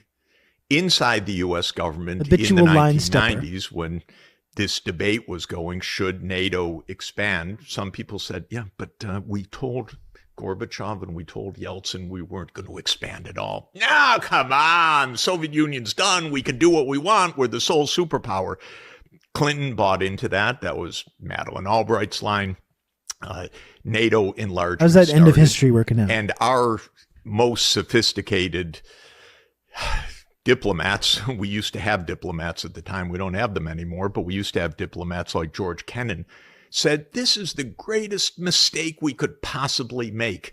We had a defense secretary, Bill Perry, who was Clinton's defense secretary, who agonized, God, I should resign over this. This is terrible. What's going on? But he was outmaneuvered diplomatically by Richard Holbrooke and by Madeleine Albright, and Clinton never thought through anything systematically, in my opinion. He just wanted Hillary to... So they decided, okay, Hungary, Poland, Czech Republic, first round. And then Brzezinski, in a 1997 article in Foreign Affairs magazine, which is kind of the bellwether of foreign policy, wrote a strategy for Eurasia where he laid out exactly the timeline for this U.S. expansion of power. And he said, late 1990s, we'll take in Central Europe, Hungary, Poland, Czech Republic. By the early 2000s, we'll take in the Baltic states. Now, that's getting close to Russia. By 2005 to 2010, we'll invite Ukraine to become part of NATO. So this wasn't some flippant thing. This was a long-term plan, and it was based on a long-term geostrategy. Now, the Russians are saying, are you kidding? We wanted peace. We ended the Cold War too. You didn't just defeat us. We said no more. We disbanded the Warsaw Pact. We wanted peace. We wanted cooperation. You call it victory. We just wanted to cooperate. I know that for a fact because I was there in those years. What Gorbachev wanted, what Yeltsin wanted. They didn't want war with the United States, nor were they saying we're defeated. They were saying we just want to cooperate. We want to stop the Cold War. We want to become part of a world economy. We want to be a normal economy. We want to be normal society connected with you, connected with Europe, connected with Asia. And the U.S. said, we get it. We won. You do everything we say, and we determine how the pieces are going to go. So in the early 2000s, Putin comes in. First First business for Putin was good cooperation with Europe. Yes. You go back to the early 2000s. Again, I know the people. I watched closely. I was a participant in some of it. Putin was completely pro-Europe. Yes. And pro-U.S., by the way. I know. And we don't want to talk about this. We don't US has want died. to admit it because we don't want anything other than unprovoked. So everything is phony, what we say. Everything is a lie. But just to say, the U.S. kept doing unilateral things that were really outrageous. In 1999, we bombed Belgrade for 78 days. Bad move. Absolutely. We bombed a capital of Europe for 78 days. Looking back, what was the point of that? The point of that was to break Serbia in two, create a new state, Kosovo, where we have the largest NATO military base in Southeast Europe. We put Bondesteel base there because we wanted a base in Southeastern Europe. And again, you look at the neocons. It's nice of them. They actually describe all of this in various documents. You have to make the links, but in a document called Rebuilding America's Defenses in the year 2000, they say the Balkans is a new strategic area for the U.S., so we have to move large troops to the Balkans because their idea is literally the game of Risk. Not just you need good relations or peace. We need our pieces on the board. We need military bases with the advanced positioning of our military everywhere in the world. So they wanted a big base in Southeastern Europe. They didn't like Serbia. Serbia was close to Russia. Anyway, we're the sole superpower. We do what we want. So they divided the country, which they now claim you never do, and, you never change borders. We broke apart Serbia, established by our declaration a new country, Kosovo. We put a huge NATO base there, and that was the goal. So that was 1999. So it wasn't to save the oppressed Muslim population? Excuse me? It wasn't to save the oppressed Muslim population? It was very, very much to save the military-industrial complex to have a nice location in Southeastern Europe. We killed all those people, wrecked the city. It was a little bit sad, but we do lots of sad things and lots of destructive things, lots of wars. We're the country of perpetual war. We don't look back. We're not even supposed to talk about this because this was unprovoked, remember? So in 2002, the U.S. unilaterally pulled out of the anti-ballistic missile treaty. Unilaterally. Well, that was one of the stabilizers of the relationship with Russia, and it was one of the stabilizers of the global nuclear situation, which is absolutely dangerous. And the U.S. unilaterally started putting Aegis missiles into first Poland, and Tucker, I'm sure, was Romania, applauding all this at the time. The Russians are Absolutely. saying, wait a minute. What do we know you're putting in this? You're a few minutes from Moscow. It's playing dumb This now. is completely destabilizing. Do you think you might want to talk to us? So then comes 2004, 7 more countries in NATO: Latvia, Lithuania, Estonia, Romania, Bulgaria, Slovakia, and Slovenia. Now, filling in the Black Sea, Romania and Bulgaria. Suddenly, they're now North Atlantic countries, but it's all part of this design, all spelled out, all quite explicit. We're surrounding Russia. In 2007, President Putin gave a very clear speech at the Munich Security Conference. Very powerful, very correct, very frustrated, where he said, gentlemen, you told us in 1990 NATO would never enlarge. That was the promise made to President Gorbachev. Now they're saying, what? We never said and that. It was what? the promise made to President Yeltsin. And you cheated. And you repeatedly cheated. And you don't even admit that you said this, but it's all plainly documented, by the way, and as you know, in 1,000 archival sites, so it's easy to verify all of this. James Baker III, our Secretary of State, said that NATO would not move 1 inch eastward. And it wasn't a flippant statement. It was a statement repeated and repeated and repeated. Hans Never agreed to a deal Dietrich based on a Genscher, handshake. Just don't make deals with the United Foreign States of Minister America. Germany, same story. the Germans wanted reunification. Even if it is a or contract, which they'll I've just said, break it. They don't we'll care. support that. But we don't want that to come at our expense.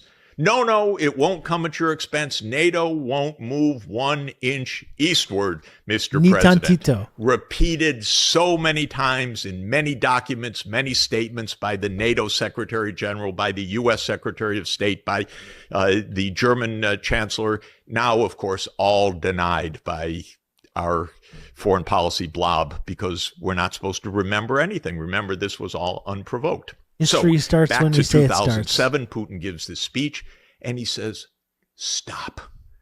Don't even think about Ukraine. This is our 2,100-kilometer border. This is absolutely part of the integrated economy of this region. Don't even think about it. Now, I know from insiders, Thank you, from Barbara. all of the diplomatic work that I do, that Europe was saying to the U.S., European leaders, don't think about Ukraine, please. This is not a good idea. Just stop. We know from our current CIA director, Bill Burns, that he wrote a very eloquent, impassioned, articulate, clear, secret, as usual, memo, which we only got to see because WikiLeaks showed to the American people what maybe we would like to know once in a while, but we're never told. Like what our government's doing. What they're doing and how they're putting us at nuclear risk and other things. Okay, this one did get out, and it's called Niet means Niet, no means no. And what Bill Burns very perceptively, articulately conveys to Condoleezza Rice and back to the White House in 2008 is Ukraine is really a red line. Don't do it. It's not just Putin. It's not just Putin's government. It's the entire political class of Russia. And just to help all of us as we think about it, it is exactly as if Mexico said, we think it would be great to have Chinese military bases on the Rio Grande. We can't see why the U.S. would have any problem with that. Of course, we would go completely insane. And we should. And we should, of course. It's the whole idea is I think it would be good, actually. Absurdly dangerous and reckless that you can't even imagine grown-ups doing this. So what happens is, for what I'm told by European leaders, and by long, detailed discussion, Bush Jr. says to them, no, it's okay. Don't worry. I hear you about Ukraine. And then he goes off for the Christmas holidays and comes back, whether it's Cheney, whether it's Bush, whatever it is, says, NATO's going to enlarge to Ukraine. And the Europeans are shocked, pissed. What are you doing? You may have come to the obvious conclusion that the real debate is not between Republicans. The call to action. You can count on me. You're gonna have good old Rob to talk. That was the main thing that I wanted to look at that interview for. But there was a lot of, I think, valuable and pertinent information in there. Once again, I would certainly much rather that this kind of analysis was taking place anywhere else other than Tucker Carlson. This is what we're left with, though, when the entire liberal establishment fully abdicate whatever responsibility they have to actually inform people about this and to talk about the U.S.'s role in all this stuff. They've completely abdicated that, and Tucker Carlson is there to pick up the pieces. Like, the only other final thing, and because I'm going, I do have to get going, like not right away, but somewhat soon. The only other thing now is that Yemen is now we're bombing Yemen again. This is the final piece of the World War III puzzle. Well, really, the final piece is Taiwan, but this is like the final thing that I wanted to talk about. We bombed Yemen, and Yemen has now responded by attacking a U.S. carrier.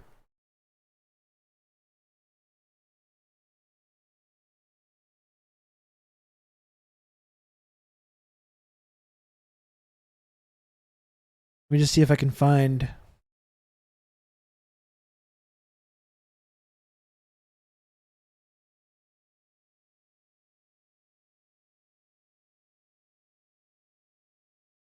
Oh, excuse me. Excuse me. Not at war, by the way. We're just bombing another country's capital city. That's right. And then we have Yemen responding. I don't see any...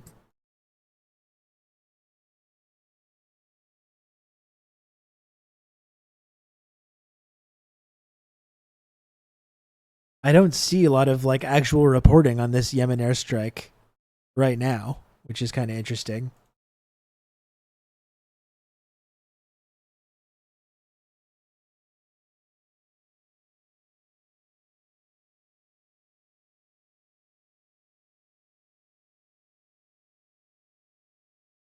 Weirdly, a lack of reporting on that.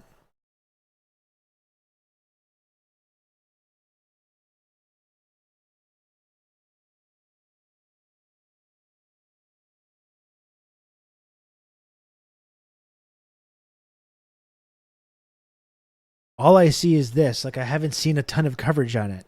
Is that crazy? From the cradle. US-UK warplanes bomb the Yemeni capital. US and British warplanes currently dropping bombs on Yemen in the middle of the night, targeting 13 different locations.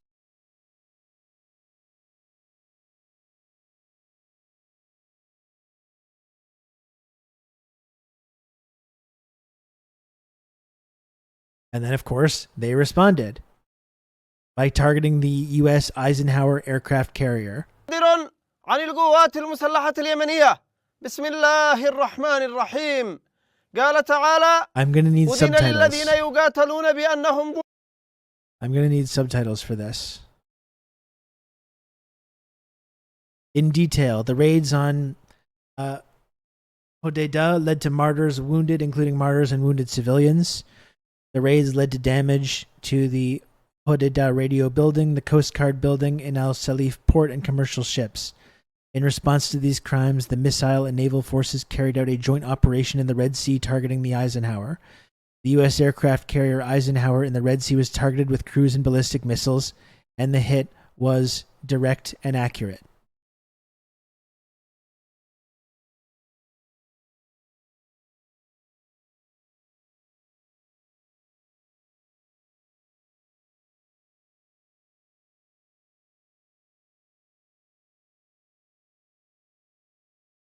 So weirdly, like not a ton of reporting on this yet. It's kind of strange, isn't it?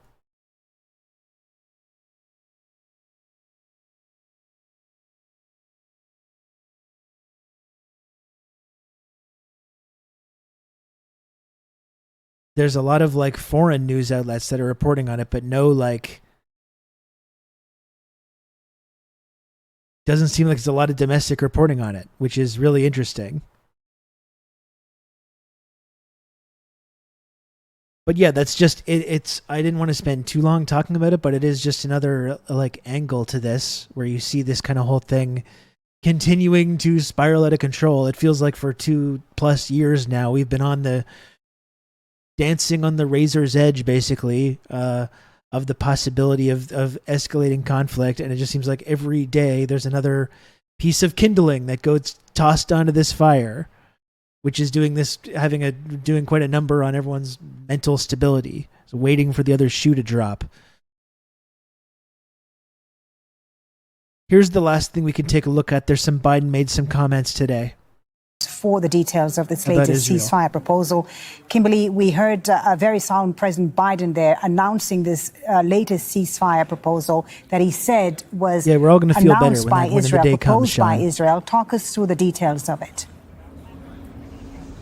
Yeah, the proposal that he says, I know some in Israel will not agree with this plan. He's urged the Israeli leaders to stand behind this deal. I asked them to step back and think about Israel's what not happens if we interested in lose making this a deal for the moment, hostages. suggesting that Israel will be isolated if it does not go ahead with this proposal. The deal seems to be broken down into 3 different phases, and that it would be phased in over 6 weeks. The first phase of it would be to end the hostilities, would be a full withdrawal withdrawal of the Israeli military.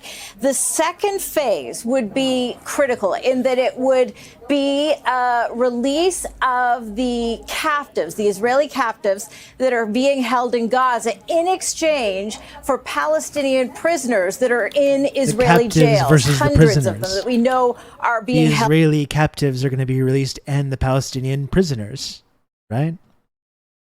Held in captivity. Then the third phase would involve the rebuilding of Gaza.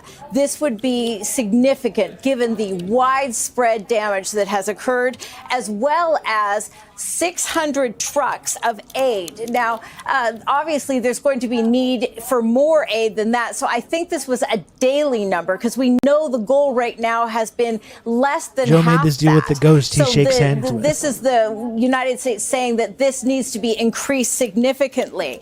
Now, what you're hearing from the I U.S. think he got in president a dunk is on that Trump later in this, in trying to do this, this would be, if this is achieved over 6 weeks, that this could be turned into something lasting and enduring. In other words, this would be the complete and end and finality to hostilities. In other words, this would bring a cessation to all of the fighting that has been going on. In other words, this is something that would be lasting and enduring, something that the United States has been trying to achieve. Yeah, and in listening to the president there, Kimberly, it's clear that he wants to bring this war to an end, doesn't want it to drag on in the lead up to the elections in November.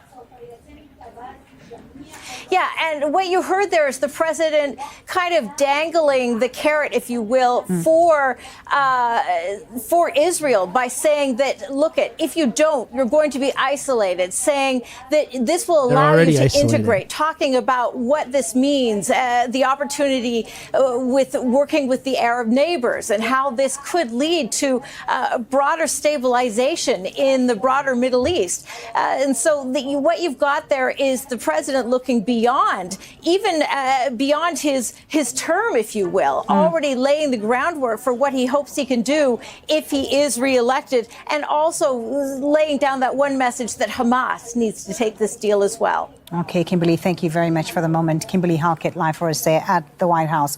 Let's now get the view, the perspective, the Israeli perspective, and speak to Sarah Hayrat, who's joining us from Amman in Jordan because Israel has banned Al Jazeera in Israel. Sarah, President Biden saying there that it is Israel which has offered this new ceasefire deal, but also said, as Kimberly pointed out there, that there are those in Israel, in the Israeli cabinet, who will not agree to this proposal. Yeah, his speech was really interesting because when there was a ceasefire deal that did go through back in November, it lasted 10 days. And at the time, they talked about potentially 3 phases to get to a point where the war would end. But since then, these negotiation deals haven't happened. There's been a toing and froing between the Israelis and then the Hamas, and each one accusing the other of not abiding by the details or not agreeing to them. And certainly the difference with this speech this time is clearly the message was directed to the leadership of Israel. In fact, Joe Biden even mentioned some of those ministers within the government, he said, that want the Israelis to remain in Gaza for many years to come. Some of those ministers, he didn't mention their names, but it's public knowledge that ministers like Itamar Ben-Gvir, the national security minister, and Bezalel Smotrich, the finance minister, who are very open in what they say about wanting Palestinians to choose to leave voluntarily from Gaza. And those are people that want to resettle Gaza, reoccupy Gaza. And it's because of those ministers in the Israeli government that has led Israel to being condemned internationally, with many countries turning against Israel when it comes to calling on them to end this war. Another thing he said is people in Israel will not agree with this plan. So he's referring to those politicians and those divisions that are in the government. He also says in the coalition government, he then says, I urge leadership in Israel to stand behind this deal despite those objections. A message towards Prime Minister Benjamin Netanyahu, who has almost... This seems like this framing of, oh, this is the Israel peace plan that's on the table now. It kind of seems like it's the Biden administration peace plan that they're trying to make Israel accept, which is, they've given no indication that they're interested in that.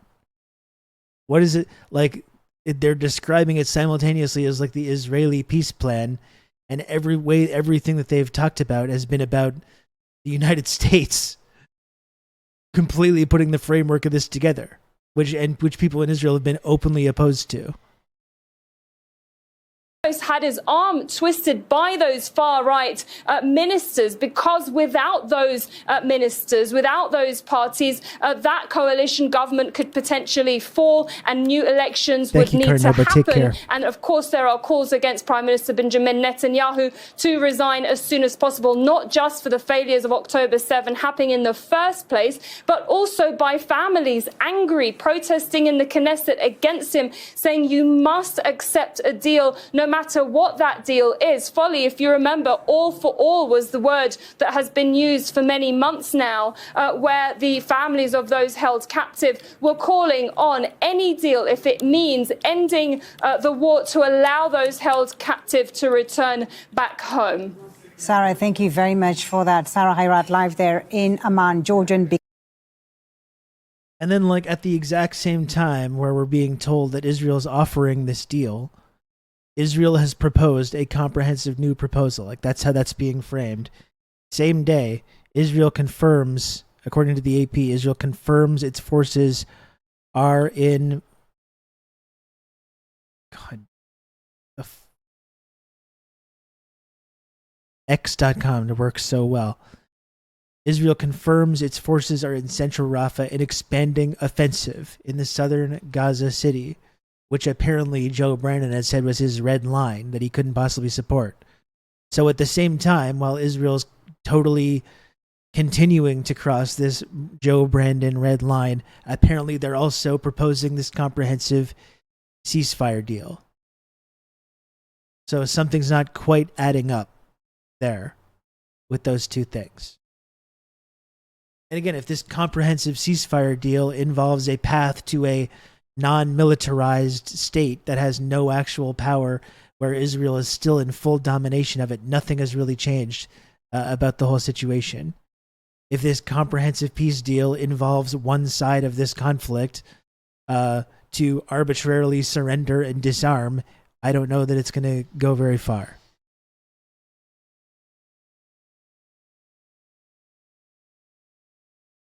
Folks, that's going to have to just about do it as far as my coverage of this stuff for today.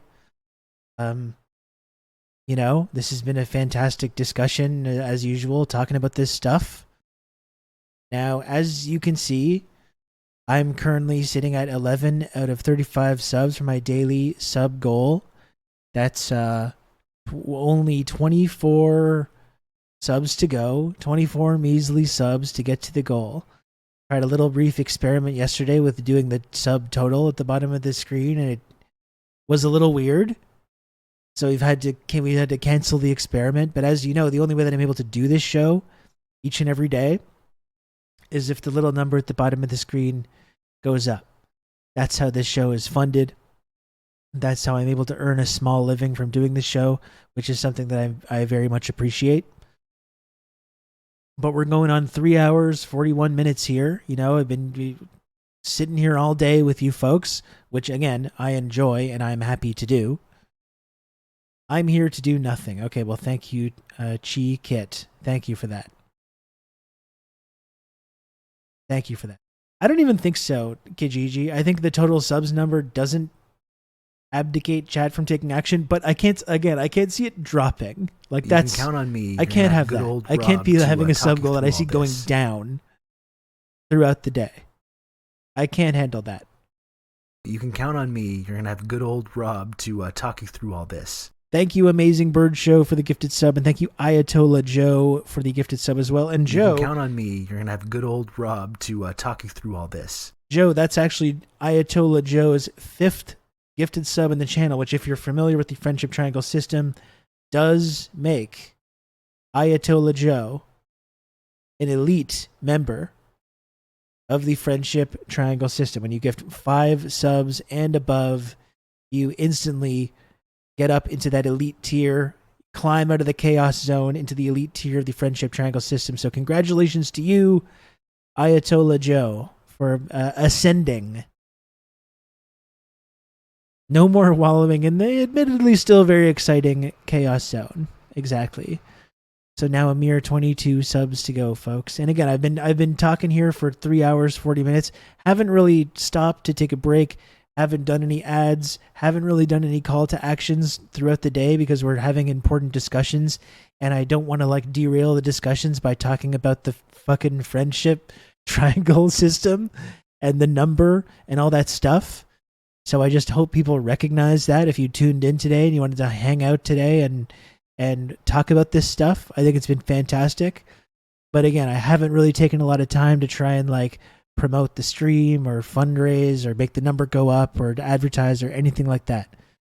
So if possible, please do subscribe or gift subs or tips or whatever it is. It all helps. Obviously, the number is very important to make the number go up, but if you can please support this program that you've been enjoying today, it certainly does help me out a lot. We become friends. It helps keep this show on the air. It supports the community.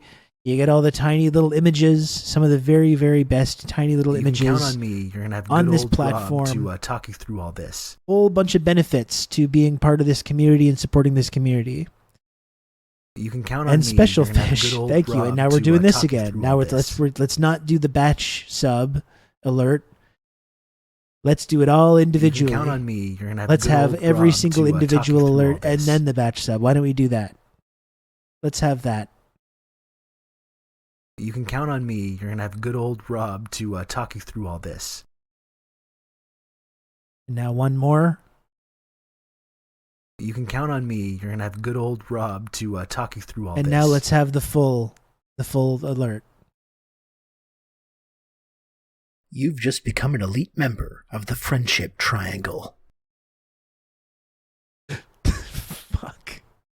Thank you, Special Fish, for the 5 gifted subs. That's very generous, and I really appreciate it a lot. Now halfway to the sub goal. Now officially halfway to the sub goal.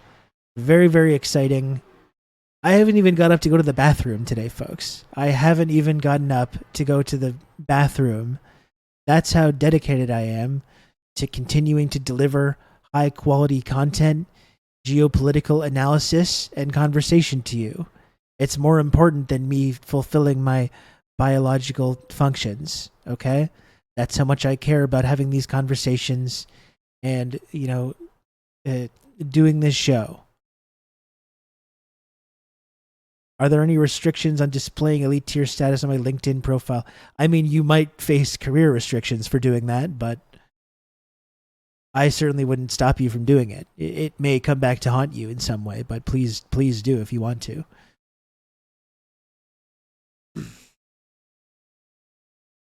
So, folks, officially halfway to the goal. If you want to be cool like our friend Special Fish, please do subscribe and support this program.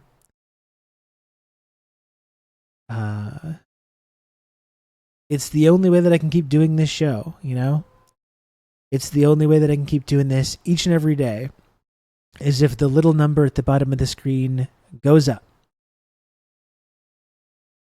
So if you can, if possible, please do support the work that I do here on twitch.tv and subscribe to TRRS.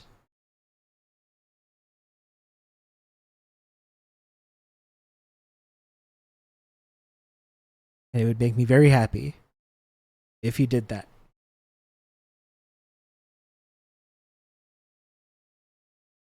In case you're not familiar.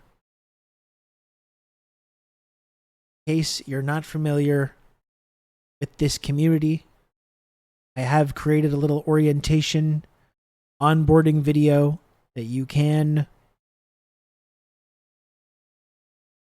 take a look at that will explain what this community is all about. And hopefully if you're on the fence about supporting the show and subscribing to the show, this should clear up whatever confusion or whatever questions that you might have.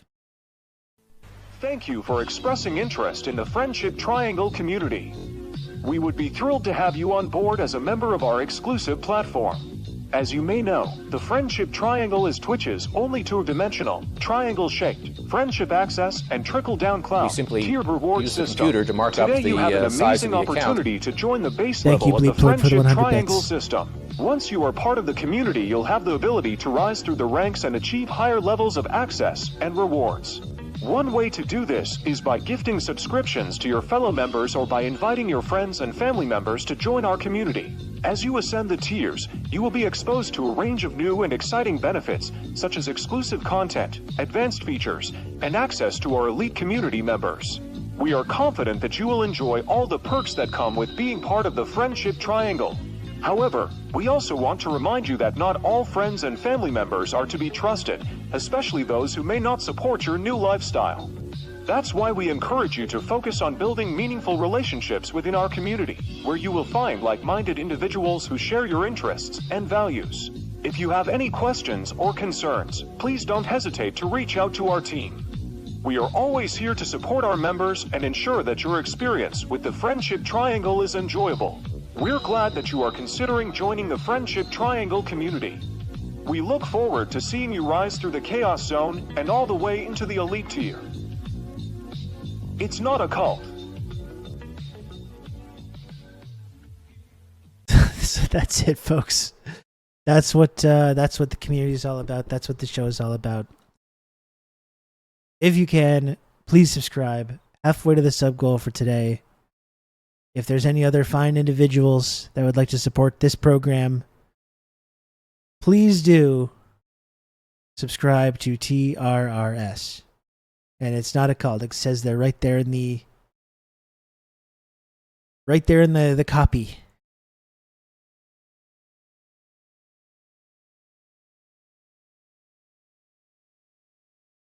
Stalin و چه میدیدی بابا داخل تبعتنا Stalini, تيجي الدنياني قا. شو؟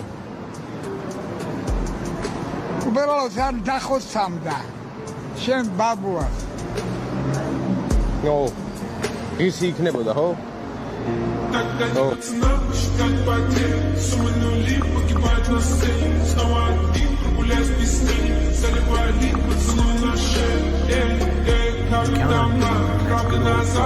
To talk you through all this.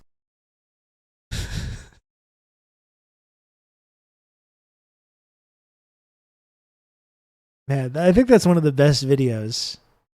It's really just one of the best videos that I've ever seen. It just never gets old. It's true. The drop.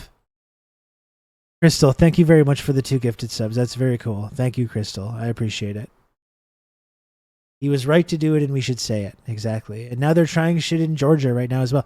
And all these protests in Georgia right now, they're protesting, which these protests just infested with Americans, by the way, coincidentally. They're just on vacation, though, in Georgia. They're just simple American folks going on vacation, getting caught up in a lot of political intrigue. But all this shit going on in Georgia right now is literally just because of a proposed law, so NGOs have to disclose where their funding is coming from. That's it. That's all that's happening. That's what's causing this big, like, totally legitimate democratic outcry.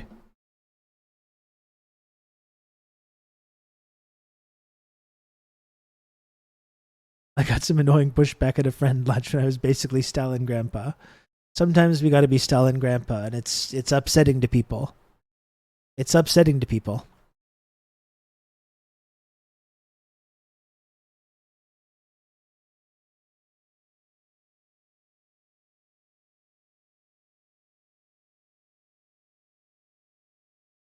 All kinds of Americans hanging out in Georgia. Is that a popular vacation destination for America? I didn't realize Georgia was the new hot vacation zone for Americans to go hang out in. I guess I'm mistaken. I had no idea that it was such a popular destination. They think they're going to the state and not the country. Exactly. They got the wrong tickets. Honey, this is taking a long time. I thought this was just a couple states over. Why are we crossing the ocean?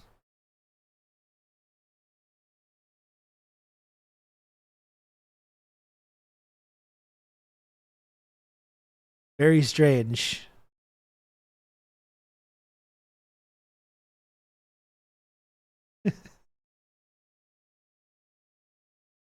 So silly. Very silly. Well, folks, final call to action. We got 15 more subs to go. 15 more subs to get to the goal.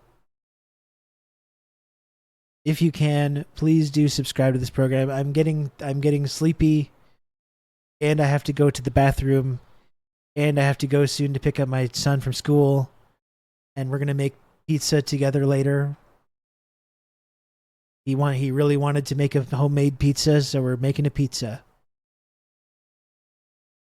Where did the cumulative counter go? The cumulative counter was a failed experiment. I thought it was it was worth the shot. It was worth trying.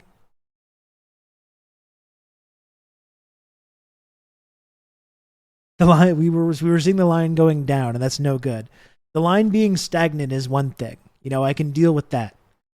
I can deal with the line being stagnant. We don't talk about the cumulative counter. What flavor pizza? I think just he really will only eat a pepperoni pizza. So I got some pizza sauce, I got some dough, I got some mozzarella, and I got some pepperoni. Just trying something really simple here.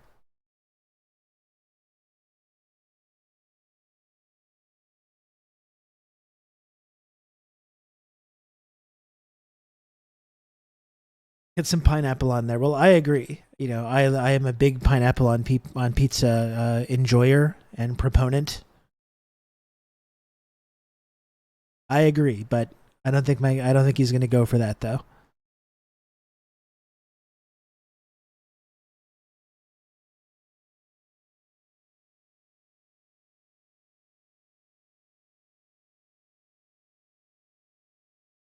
It was amazing how well that M&M thing worked in the opening.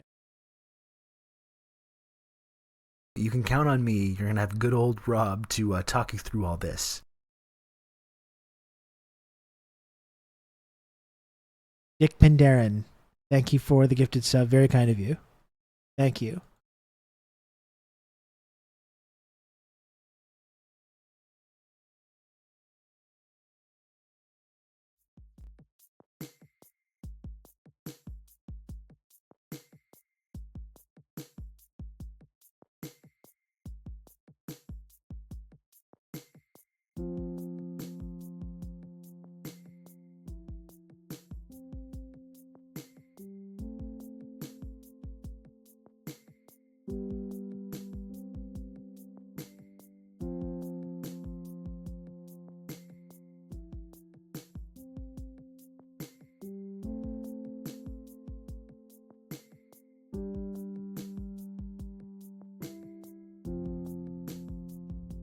Well, folks, I guess that's going to do it for this episode of TRRS.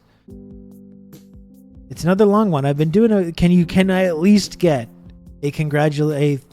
some kind of acknowledgement in the chat that this entire week I started either early or 12 at the latest. I actually followed through with something for once in my miserable life. I actually followed through on this, and the streams have been a little bit longer and more comprehensive. A lot of great discussion and analysis this week. And I'm glad you could all tune in.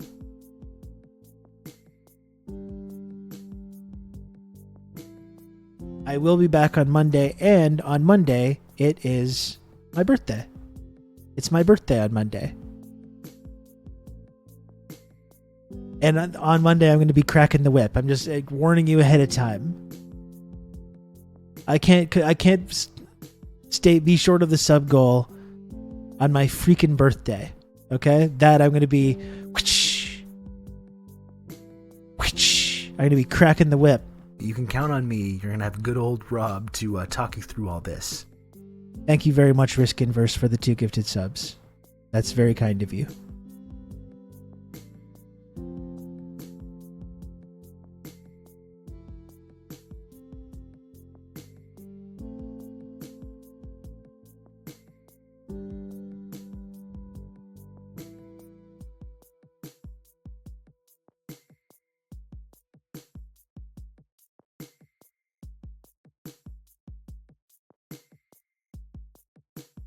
This will be 48. No, it will not be 48.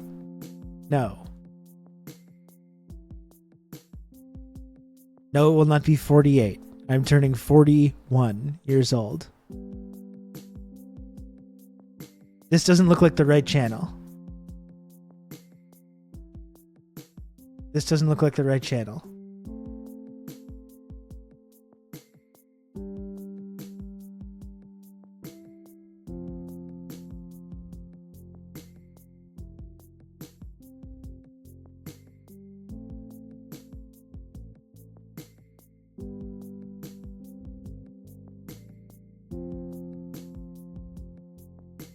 There we go.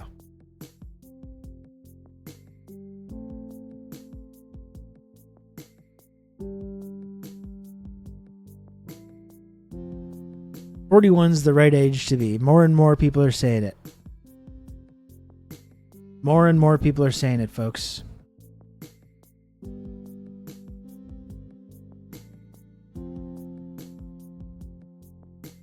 So thanks again. Thanks again for tuning in. Thanks for the support as always. Glad you could all hang out and chat and listen and spend time with me this week. I hope you have a nice weekend as well.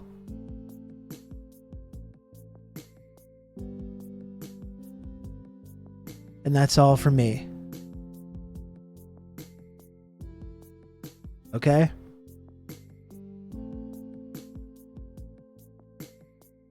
Peace out.